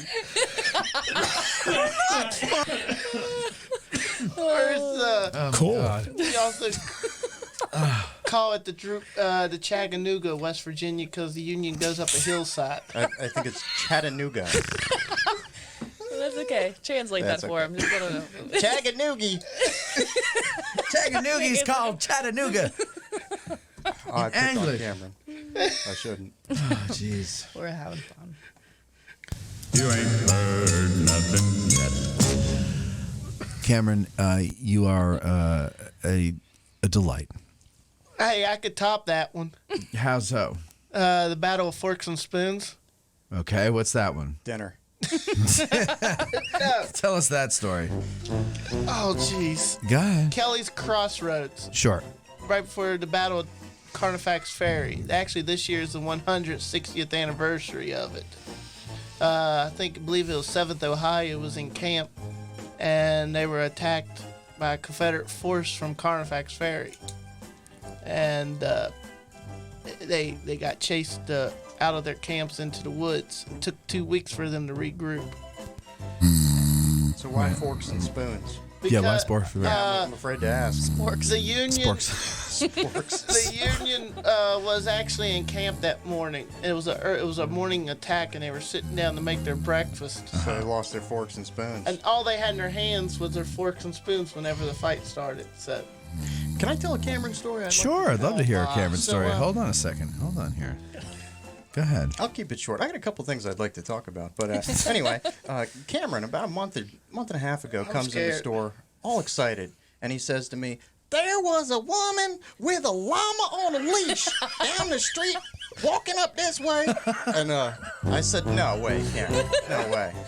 And sure enough, a few minutes later, I see this woman come walking up, llama on a leash. I got a picture of it on my phone. Yeah. Wildest thing. But then the weird part was that Cameron said, "I knew it was either a llama or an elephant." And I said, "Well, that's a big difference, Cameron, between a llama and an elephant." But he goes, "Well, I didn't know what I thought, how do you not know?" Wait, how do you not know the difference between a llama and an elephant? I just saw something big until I got up close. Wait, what? Something big. So it had to be either, it's big, it's huge. I know it's big. It has to be either a llama or an elephant. That's what would go through my mind, too. I know how he got this. Cameron had one of those pull toy machines when he was a kid that always got the animal wrong. The cow says, "Quack." It was on the clearance shelf at the dollar store. And that threw him off for life because he bought it hook, line, and sinker. Oh, God. That's hilarious. Funny. Oh, Cam. All right, so it wasn't an elephant. We No, got that it was a right. llama. Yeah, it was a llama. Now, he you came were on right. the show that day. I mean, he was right. And told us that Yeah. story. So I'm sorry that I had missed that. And did you say you saw it as well? Mm-mm. No, I'm sorry, I missed it. I too. feel like somebody else It was glorious. I was I going to think ask Eric her if actually. I I could think pet it. Eric said he saw it. Oh, okay. Well, was it a service llama? I would imagine so. I mean, Yeah. how do you not have a service llama? Don't you think it's a little ridiculous? Like everything is like you could bring the most ridiculous animal in and call it a service animal, and then people have to put up with it. I do think it's ridiculous, but I am also thoroughly enjoying it from afar. As long From as afar. it's not affecting Right. me personally. What if I come in with a cobra? No. Yeah, it's my No. service cobra. I'd be like, well, have fun with that outside. Yeah. Oh, and you're discriminating against me because I need a service cobra. That's okay. It's my place. Well, I'm going to I don't sue need- this place, and it's not going to be your place anymore. It's going to be mine. This animal comforts me and consoles me. Okay, I'll talk to your lawyer. That's how that would go at my store. And then I would go. I'm a snake. Like that? I'm a service cobra. But Stay back. earlier you were talking to Cameron. This was right before I drove over here. You were talking to him about women and Oh, yeah. stuff like that. I actually met my wife at a reenactment. See, this is what I'm saying, Cameron. Yeah, there. Well, I always have all these responsibilities to my men and to who I'm there in charge Well, of. now, first hold before on. anything else. Hold on a second now. Hey, Let's not- Last When I met my week when I men- was going to Philippi, I drove Not 4 there's anything hours wrong with that. to make sure my FEB family had a successful weekend. You're right. You are right. So you I are was- committed. Yeah, no joking. You're committed to your guys. Even We know though that. there were some girls there, I was committed to making sure FEB had a good time at their first West Virginia He was event. committed. Right, but were those guys interacting with the girls? Because it's not it's not just one or the other. You can have a good time, make sure they're doing okay, and You could also have a time, interact. good time with the boys and the girls. I don't remember. It was. Damn. I was making sure that Do not recall. I was making sure they have the weekend so that they want to come back So and that they next could year. meet the girls the next time. Yeah. Right. You gotta start looking out for yourself a Yeah, little bit, Cam. Cam. Yeah. Cam, hey, you're 29? Almost Party's 30. over, buddy.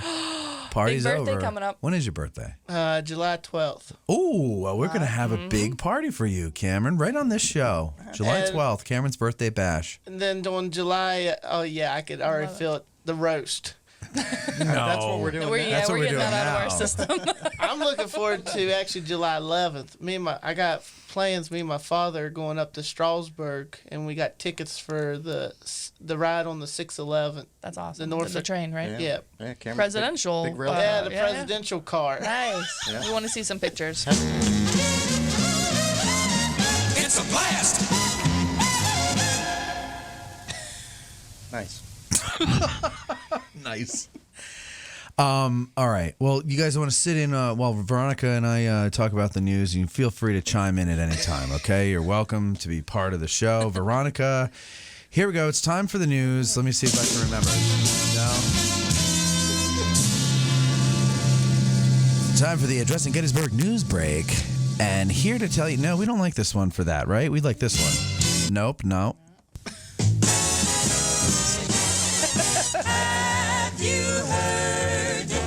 Have you heard what's going on in Gettysburg this weekend? Well, Veronica's got the answer. I still don't know how to end Yeah, that. see, we got to work on that because I thought news was like what has happened. Well, in it's a little upcoming bit. It's a little events bit or, of like- both. Okay, 'Cause all right. I jumped well, the gun earlier. So I started then maybe, talking about the Park Service. All I right, was so maybe excited we- about that. So let me decide.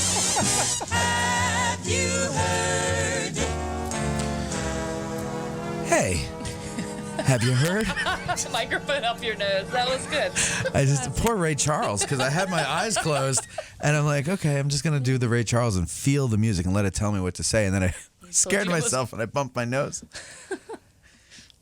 Have you? Okay, what? Listen, I'm sorry. We're just gonna get into. You Go know what? for it. I've given some thought, and I think I'm gonna do the negative / weird news first, and then go to the positive stuff. Oh I wait, think that's and gonna then be the, hold on. Then okay, so do the news There's a- first, yeah, right? So yeah. this would be the news, okay? Okay. And it's time for news, blah blah blah, whatever. But we'll come up with something to say, right? And then you start while the music's still holding. Oh, so start now. With it over, and then it'll go out, Okay. right? But then when you say that something you got going on, maybe then at the end of the news, like what happened, Yeah. then What's you happening. do what's happening on the weekend, and then I could play this one. Live this weekend where the action is. Wow, where'd you get that? That's new. I don't know, Matt. This I show can't might stand be a that little, high pitch. Yeah, this might be a little too jazzy for my liking. I'm not. Live this weekend where the action John is. likes it.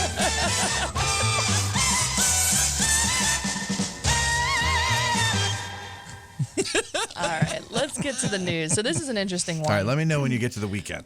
Okay. I'll kick you under the table or something. So here, so start the news.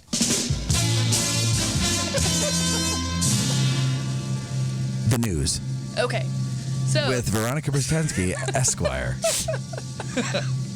So this week in the news, one that hits near and dear to my heart, Yes. but I will make the disclaimer, even though we share the same profession or shared the same profession. You and I? I'm not a No, lawyer. the woman at the heart of this story. Oh, this is a good one. So there was a lady, now this is before my time, but apparently in 2014, a woman, a local Gettysburg attorney by the name, and I'm going to butcher this, I know I am, but her name is Wendy Weichel. Is it Baychat? Let me see. I don't know. Beachat. Bochat? These- Bochat? Let's see. Federal judge Wendy Weichel Bayshot. B-Shot? I don't know. Beachat. Well, let's stick with Wendy. Well, So we'll call her Wendy. Wendy, back in 2014, pled guilty in federal court to 2 charges, wire Okay. fraud and money laundering, in relation to having stolen $6 million from her clients. Wow. So this week she asked, or recently, Hey, she Wendy. asked for early parole, citing 2 different reasons. First, she claims that COVID is a concern. We're in course. the federal facility, and this one hits home to you. She's actually housed right now in a federal facility in West Virginia. Cameron. Yeah. Don't look at me. Well, you put her there. But the federal judge poo-pooed that argument, saying that not only has there been proof that she's been vaccinated, but there's been not a single case in that particular facility. So he was like, nah, that's not a good reason. She probably looked around and saw the whole country like using Using COVID it as an excuse to do nothing. Like, oh, sorry, we can't open COVID. Right. You know, sorry, we can't do this. COVID. And it's like, really, what does that have to do with COVID? Worth a shot. Yeah. it was Hey, worth a yeah, shot. right. Good honor. Because the second thing that her and her attorney advocated is the reason for a request for early release was she has some kind of complex inner ear condition. And again, this one was denied by the judge because he said that's not news to him, that he was aware of that condition back in 2014 at the time of sentencing when he gave her 15 years in prison. I don't know the exact terminology, but he basically called her one of the worst con artists that he's ever encountered. Wow, good job, Gettysburg. Right. Hey, Gettysburg Zone. Hey, listen, we always talk about the kids that are doing great in athletics and academics and stuff. Well, look, this lady was rich. Yeah. Yeah. She figured out a way to be rich. Good for her. Until she got caught. Cool. Well, hey, listen, you can't nothing lasts forever, you know? Yeah. Jeez, but at least she got it for a while. So this part I found really fascinating. This is a direct quote from the judge's order, and it says, further, because of her talent for deception, the court is unconvinced that Weichert Bochat that her good prison record demonstrates that she is rehabilitated or no longer poses a threat to the public. So he's saying that she's so manipulative and capable of even scamming the court that she knew how to kind of play the system while she's been incarcerated and play by the rules and everything. So for a normal incarcerated inmate, that's a plus, right? That's a positive on their record when they come to apply for early release. This judge said, nah, I'm flipping the script on this one. I don't trust you so much that even your good behavior that's been documented since you've been in prison since 2014, I question, because I don't think you've actually learned your lesson. I think you just learned how to play the system. I wish more judges were like that. Yeah. Because, these people come out and they reoffend. White collar, I think statistics say they're less likely to reoffend, but $6 million probably came from several clients, and that's... Sure. I don't know. But what is it that makes a person, the amount of energy that you must have to exert to just cover your tracks and get away with that for as long as you can has got to be not worth it. I don't care how much money you're getting out of it. Like and you got to get paranoid at some point. Like, or maybe people are just psycho and they can just turn it on and off. Yeah. Apparently, she was quite skilled at it. So can you do that, Cam? No, I'm not that smart. You can't figure out how to bilk people out of $6 million? I wouldn't even try. I'd rather earn my money the honest way. Good boy, Cam. I like hearing that. That's good. So sticking with the criminal docket, all right, go ahead. There is a new article this week that another Gettysburg teacher is under investigation, a Gettysburg area high school What do you mean student. another?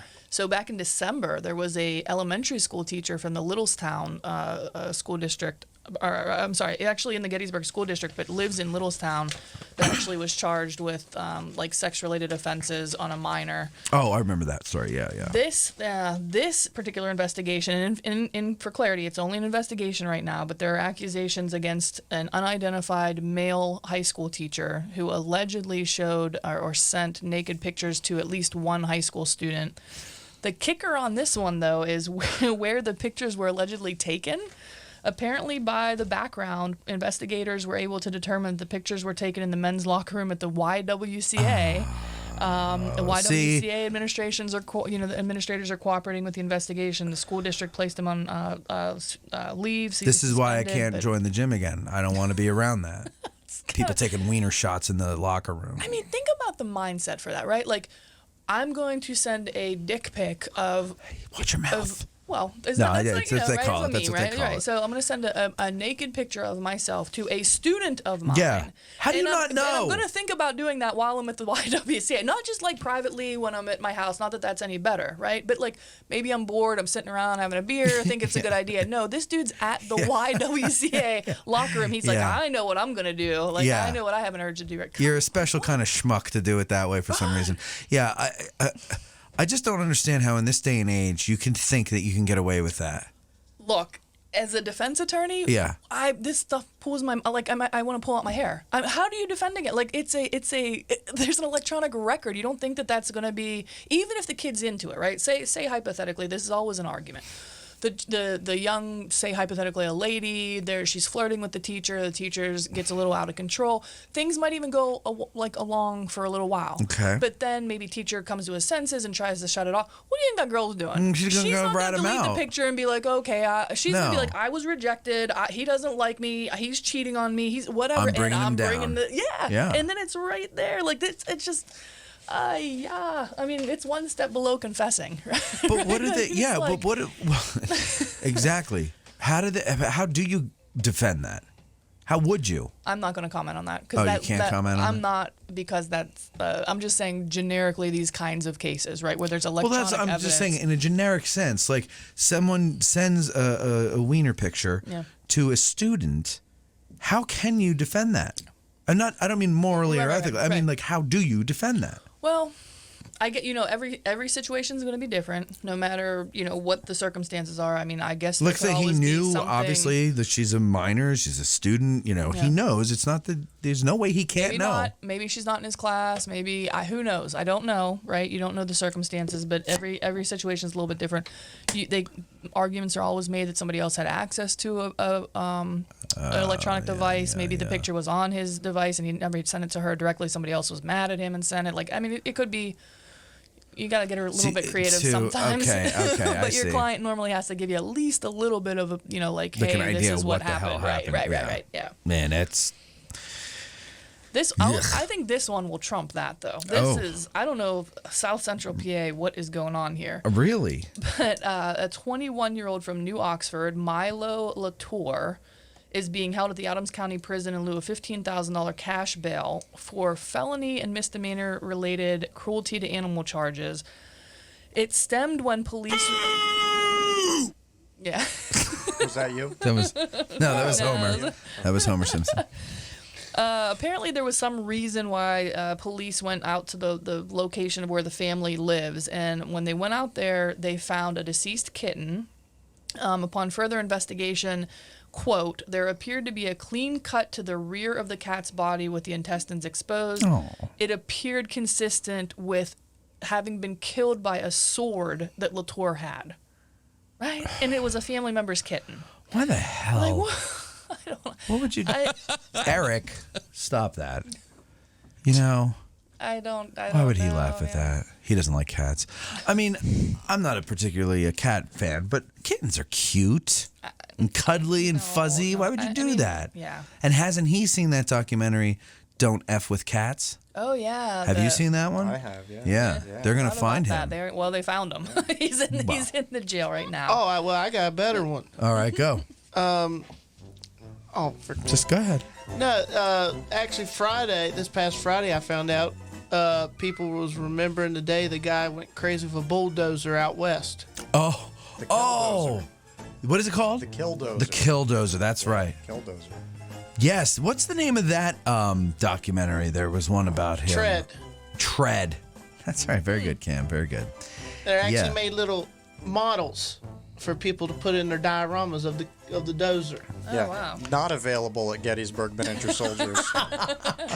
Just sold out or on back ordered? If I could sell them, I'd have them. Well, get a hold of them. Why not? Yeah. I'll let you know how that works out. I don't know why people. Of everything these days. But my point is, why would people want to remember? Because that guy, if I recall, at least thought he was taking a stand. He'd been screwed somehow by the town, right? Or Yeah. He had. Go ahead. He had been wronged by a couple of entities in the town, at least in his mind, and whether or not that's true is a different story. Sure. But he had felt he had been wronged, so he just went on this rampage. He spent like a year building this machine. Wasn't it over property? Like there was a guy next door they that locked wanted him into his lot. They didn't allow him to have access to sewer or some of the things that he needed. Yes. Yeah, they were effing with him because the guy next door wanted to expand and buy his property, and the town was in his pocket. But I know why people are so interested in that story. It's because they withheld the information. Nobody would say what was going on. That didn't happen when I was old enough to be aware of it, and when I looked into it, you couldn't find anything. So now that there's this documentary, it's like it's big time. It's amazing that in the last couple of years, there's been some documentaries coming out, mostly on Netflix, that talk about these stories that I've lived through, and I'm like, and they're showing national news coverage of it. Tom Brokaw and Sam Donaldson and all these guys who are on the national networks doing their nightly news. And I've never heard these stories before. And granted, I was a kid, but there are some stories I remember as a kid seeing on the news all the time, because it seemed like in my mind, when you're a child, things last forever. And it seems like, when we stopped hearing about certain stories, I started to miss them, And it's weird. And like, my friend and I were like, well, have you seen this one? Like Wild Wild Country. Oh, with the guru out in Oregon. Oh, yeah. The Bagwan. Yeah. The Bagwan, right. The Bagwan. Yeah, that guy. I don't know how I've never heard that story before. I don't remember that story at all. But it was like everywhere on the news. Yeah. I don't get it. And it's such a weird story. What? Mike Lentz, I think he's talking about this, what you're talking. He said he was from Granby, Colorado. Some people back in Colorado are actually proud of him. Is that the Dozer guy? No, that's the Dozer guy. Yeah, that's where it Dozer happened. guy. Right. Yeah. Okay. Well, no, and that's what I'm saying is like I think he's. They probably have miniatures of his I'm sure the Killdozer, because first of all, it was pretty impressive how he made it, but also he's like a symbol of the everyman who gets screwed by the government. Yeah, he didn't take it anymore. Yeah, but it's like I have a soldier store here in Gettysburg. I sell Civil War guys. I guarantee you, somewhere in Granby, somebody's got a whole shop dedicated to nothing but miniature Killdozers. Exactly. They're profiting off of that a little bit. Oh yeah. Of course. Yeah, so, I mean, I think it's the same reason why people, want to reenact as a Confederate as opposed to a Union, and they don't have ancestors on either side. It's because it's the rebel. It's the guy who rebelled. It was iconicized, and it's alluring, even then as it is now. It's alluring. When I was a little kid, I swore up and down I was going to be a Confederate reenactor, and second I moved up here, I became a Yankee. That just the way it happened. Yeah. Where are you from originally? I was from Keyport, New Jersey. That's right, Keyport. Yeah, Monmouth County. Yeah, nice down that way. Yeah, but that's why we got out of there, because it started to not be so nice. Yes. Yeah. As the rest of the state crumbles. All right, so go ahead. What else you got, Veronica? So I'm actually going to jump in real quick, because sometimes on my comments on what I'm watching here, they kind of disappear. But there was one from Robert Childress.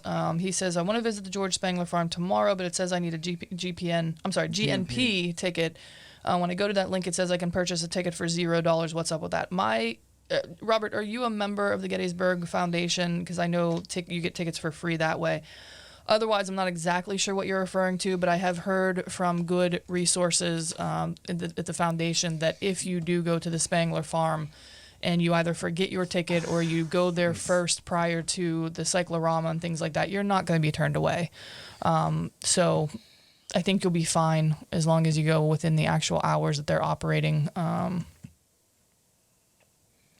So I just wanted to answer that. He's not a member. Yeah, I'm not sure what link you're using that says $0, but if you want to purchase one for $0, then I'm not really sure what that's all about. But again, my understanding from volunteers and people for the foundation, they're not going to be turning people away at the Spangler Farm. So switching back to news, positive news now, finally.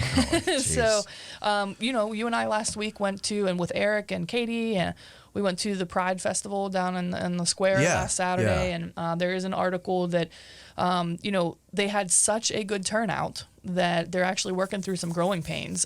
It was just such a large turnout that it kind of outgrew its little quadrant on the square.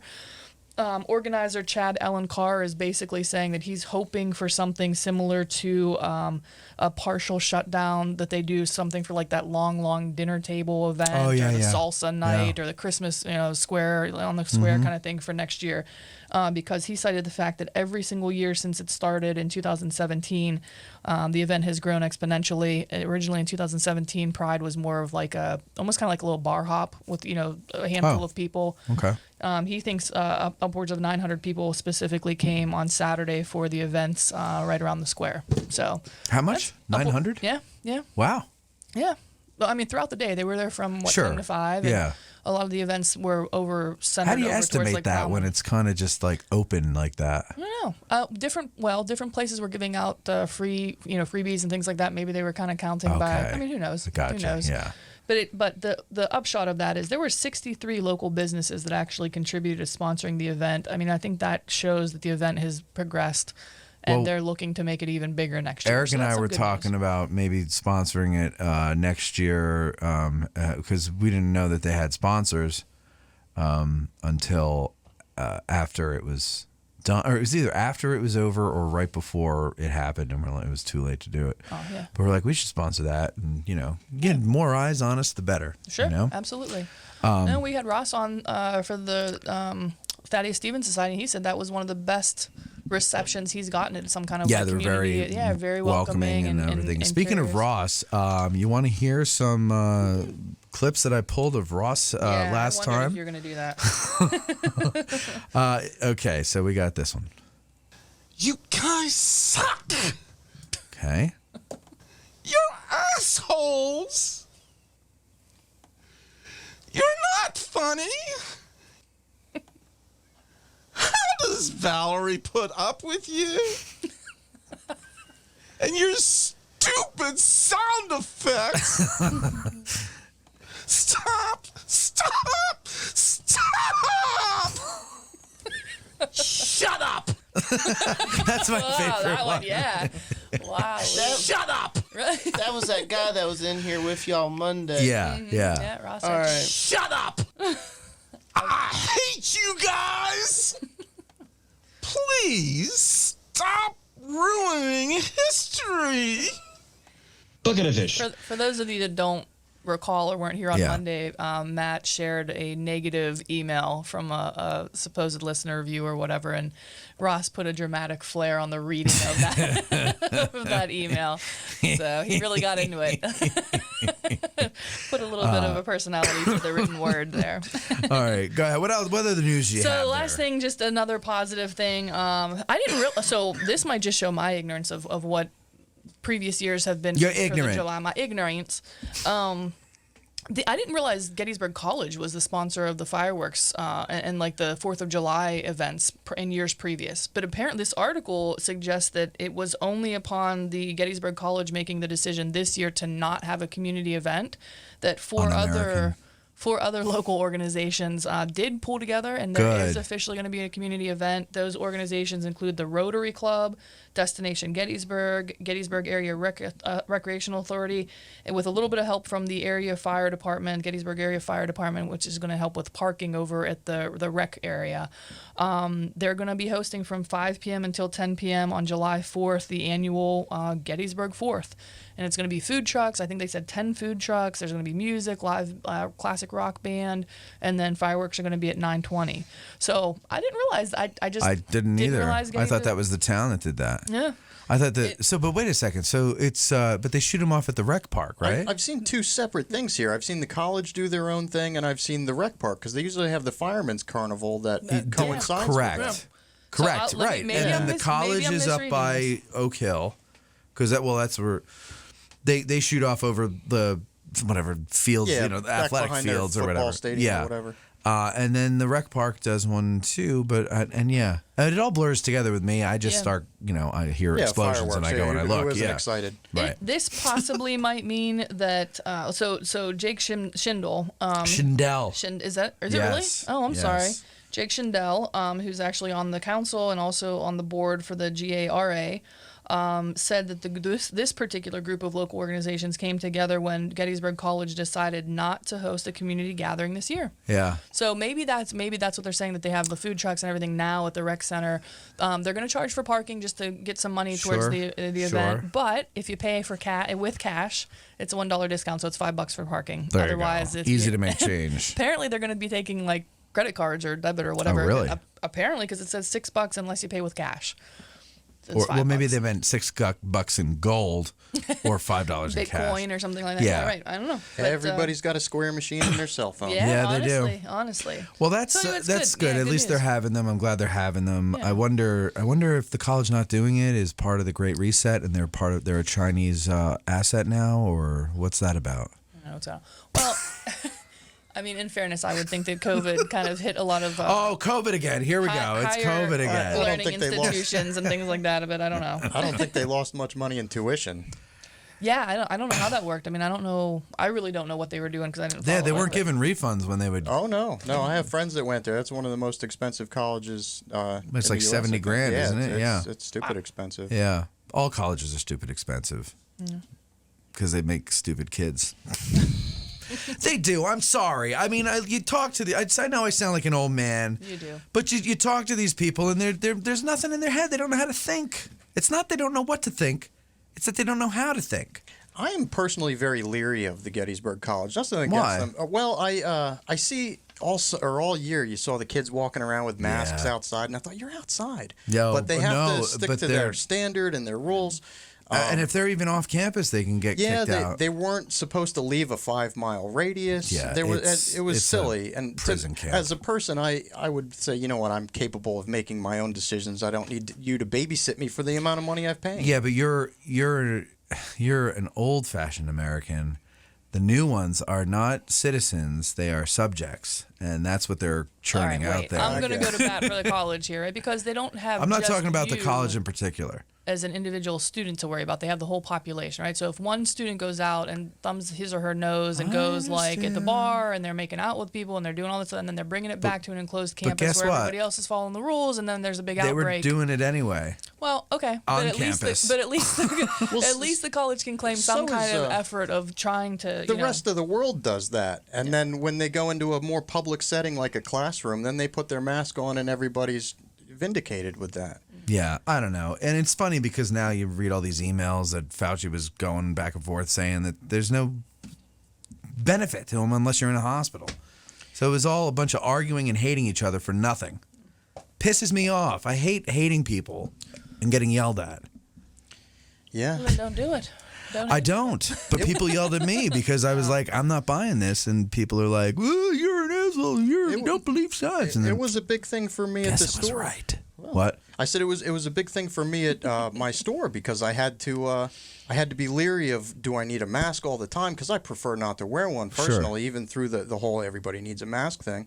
But I didn't want to lose money over that. So if I've had families that saw me sitting there. I'm in the store all by myself. Yeah. And I had families look in the window and see me without a mask and get all 12 of their kids back in the car and leave. Yeah. And I thought I'd have put it on for you. Yeah. But it's a whole silly No, thing. they want you to be sitting there masked up all alone. Well, but it was okay if you were eating. So I'd keep a pack of crackers next to the counter, and I'd eat my crackers and sip my coffee. So you gained like the COVID-35. Yeah, I was good to go. Yeah, I know. It was a mess. I'm just glad we're almost out of it. Although I'm sure there's going to be another mess right around the corner. So we'll see what that is. You know, Veronica called me a horrible person last year. She's like, you're a terrible person because you don't want to wear a mask. Remember this? No, I don't. And I said, Veronica, I can't breathe. And you're like, oh, F you. And then I found out I had horrible allergies and I really couldn't breathe. I wasn't even talking to you last year, so it wasn't me. It must have been Angela. What are you talking about? All right, come on. What else you got? All right. So just some reminders about things to do this weekend. There is the Brass Festival going on. Matter of fact, it actually starts today. I don't know if they're doing it with the weather and everything, but well, I saw a picture the Dobbin House put up on their Instagram. And it looked like did they remove their tent? Oh, I don't know. I haven't been past there. Because it looked like they removed the tent and had a brass band out there. Well, they might have just done it just for this because there was supposed to be a show this evening on their patio. Left the tent up. Yeah. Jeez. I don't know. I'm surprised because they may have filmed it. I think I saw the tent when I drove past today. Okay. It's a big building. It might have been next to where the tent is. Oh, you know what? If it was from another year. It might have been from another year. Like 5 or 7 If I was a years. restaurant and it had developed that much extra seating, I'd be banking on that all year. Oh, yeah. No, I wouldn't remove that at all. Especially with the rain. Yeah, that makes sense. It's from a previous year when things were normal and they were out in the parking lot. Okay, so what else? The Brass Festival. So that's this weekend. Let's see what else is this weekend. So again, the McAllister Mill Tour at 11 o'clock. If you're interested in that, it's $10 for adults, $5 for kids. You just meet right at the parking lot of the old miniature golf place. That's at 11 o'clock. If you're in town and you're looking for something to do in the evenings, Taps continue to be played 7 o'clock at the National Soldiers Cemetery, and prior to that at 5:30 every evening, the licensed battlefield guides are giving a free tour of the Soldiers National Cemetery. Again, just a reminder, the Park Service is starting their ranger programs tomorrow, so that all of that goes into effect, and there are some programs throughout the day. Check the National Park Service website. And finally, if you're preparing for the upcoming week, not only does Addressing Gettysburg have their Get Out of the Car tour next Saturday. It's also Juneteenth, where there will be a parade downtown and then a celebration over in the community rec area. And I think that is about it for the upcoming week or two. That's I'm glad you brought that up. If you are coming out to I should have said this earlier in the show, but hopefully people will listen all the way to the end. If you're coming out to the Get Out of the Car tour next week, it is of East Cavalry Field. Lewis Trott and I went out there last weekend, and we're like, you know what? We're going to run into a problem with parking because there ain't none out there. And there's a little lot. It's got like 6 spaces maybe or so. But that's about it. And it's at the complete opposite end of that part of the field that we're going to, and we're never going to get out that far. So that you're going to have to be a big, long walk if you're going to do that to get to the starting point. So I sent an email to Max Felty over at the Gettysburg Tour Center, and I said, listen, this is what's going on. Can we charter a bus? Can you shuttle us over there and everything like that? We worked something out. He's a co-sponsor of the tour now. Oh, awesome. So it's Mason-Dixon and the Gettysburg Tour Center. He's also we're going to run ads for him for the next 4 or 5 months. And that's it. So if you're coming to the tour on Saturday next week, June 19th, you got to go to the Tour Center parking lot. That's the bus tours on Cemetery Hill with that big blue water tower up there. I'm sure you know it. Everybody knows it. That's where the double-decker buses are and everything like that. The shuttle holds, I think, 57 people or something like that. So we might have to make 2 trips if we go over, or we can strap a couple of us to the roof. Yeah. But or bring your rollerblades and we'll pull you along. We can, Yeah. So so get there at 9 o'clock. Because if we have to make more than 1 trip, then that's going to delay us. So get there at 9 o'clock, Gettysburg Tour Center, and the tour will start at 10. It'll end at 12. We'll be shuttled back to the Tour Center, and then we will head over to Mason-Dixon for lunch at 1 and post-meridian. So, yeah, that's that. And I'm also going to record something about it and put it up on the podcast feed as well, because there's people find out about these things through all different sources. So I'm just going to put it everywhere that we possibly can so that people can learn what to do. I guarantee you somebody's not going to get the message and they're still going to go out there, but that will still minimize the parking. I think the majority of people coming are going to know that we're taking the bus. So that's it. And along the way, I'm going to get up and grab the microphone on the bus and sing. I'm going to do some freestyle comedy for about 45 minutes and maybe give a speech about Cameron. Okay. Mike Lenz volunteers for roof duty. He says if he's going to get injured, he wants a good story. Thank you, Michael. Always a giver. Yeah, because all of his injuries are so mundane. Right, you know? Yeah. It's like, I fell off the ladder putting iced tea in the iced tea machine or something. It's like, well, that's not that great. Let's see. Robert Childress says Peter Carmichael has done a great service for the college. Peter Carmichael is great. I got to have him on the show again because we had him on was that last year? Like last winter, I think. And a lot of people have told me that they've bought his book from that interview that he did with us, and they loved it. The War for the Common Soldier. It's really good. It's on our recommended reading page on addressinggettysburg.com if you want to get your own copy of it. To me, you got to have that book. And then you got to have an environmental history of the Civil War. Those 2 books go hand in hand, and they're really good. What? I did my part to up the sales for the environmental history because I loaned I read it in 2 days. I just loved it. I devoured it, and mentioned it to Tim Smith when we were here, and he said, "Oh, he's been hearing good reviews." So when I saw him again, I loaned it to him. And I just am writing that off as like he can keep it or pass it on to somebody else. I went ahead and bought another one off of the UNC. It's like still 40% off if you buy directly from the UNC Press store. But yeah, but if you buy off of our recommended reading page, you help us. I'm sorry. Whoops. You can cut that part. Sorry about that. No. There's no cutting. It's live. Here we are. What you heard, ladies and gentlemen of the jury. Disregard that last statement. But go ahead. No, but I rave about that book and Pete's book as well. I mean, that's a little bit more. They're really good books. If you want to just get a fuller picture of the war, those are great books because they just take the. My friend Karen, she read it and she said, she goes, I love that book because it just takes the total, it totally takes the romance out of the war. And I was like, yeah, that's exactly right. It is. She goes, Northern Virginia was just a poop carpet. That's what she said. That's what she called it. Yeah, poop carpet. She's from Minnesota. Right. If you guys don't recognize that accent, I'm not Correct. sure what. It's kind of like either Michigan or Minnesota, wherever. I'm not sure where he's coming from. Okay. So, do you have any more news, and then you're done with that? Nope, I'm done. All right, I've got one more thing here. This is a listener email and everything that I didn't get to before. Matt, I hope you're doing well. I finally got around to listening to the Cyclorama episode today. It was a great episode, and Sue sounds like a fun person to talk with. Thanks for using my question. My wife was actually sort of kind of impressed. Keep up the good work. The podcast just keeps getting better and better. Thanks, Chad L. Hudson. You're welcome, Chad. I'm glad I can help you impress your wife all over again, and so that she can re-fall in love with you all over again, too, as well, again, one more time. See, Cam addressing Gettysburg is just loving the air, man. Making love happen. Okay? So maybe we can set Cam up with somebody. We're going to work on that, ladies and gentlemen. If you have anybody. Don't stop there. Hey, I'm not chop liver here. So. Well, maybe we'll start a dating service. There we go. What was that? No, that was that me. No, that was me dropping the. Oh, I got so excited. I know. Somebody was calling in. I know, but listen, For hey, me? listener. Hey, I'm calling for Angela. Yeah. Listeners, get in the habit of calling and not commenting, because we're going to start getting out of the habit of reading the comments, because that takes us out of the show. So if you want to comment on the show and you have something good, you want to win a Dan Butterfield perhaps, you got to start calling in.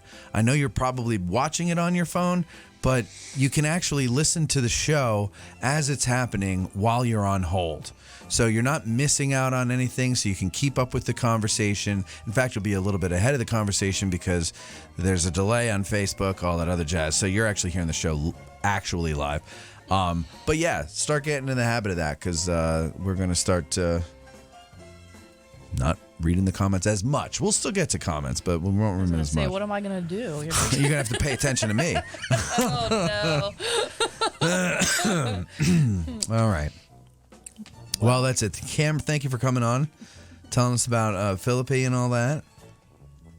You going to say anything? Or he might not have understood you. He thanked you for coming on the air and talking about the Philippi. It's perfect. It's always enjoyable to be on the radio here with you. He said he had a good time.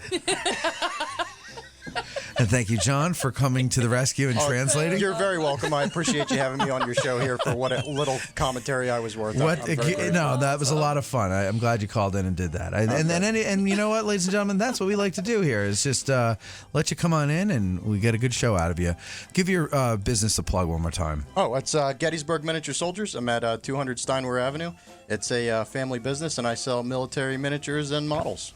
Okay, great. So now with that, we're going to get going, and good luck with everything. John, anytime you want to come back on with Cameron, you're more than welcome to. Thank you for the invite. If you can't make it on, but you happen to be listening and you want to call in to be translator, that's fine as well. Well, okay? if you ever need help with what he's saying, I can always we'll get a hold of you. Perfect. All right. Veronica, thank you. Ladies and gentlemen, have a good weekend. I hope to see you next week on the tour. We're going to try to do a show Friday next week, the 18th, to promote the tour. That's the word I was looking for. Promote the tour. Some of the people that are coming in from all over the country will be here, and we'll sit down with them, and you'll get to see what a fun group we have. So anyway, hope to see you. Have a great weekend. Stay safe. Talk to you next week. See you guys.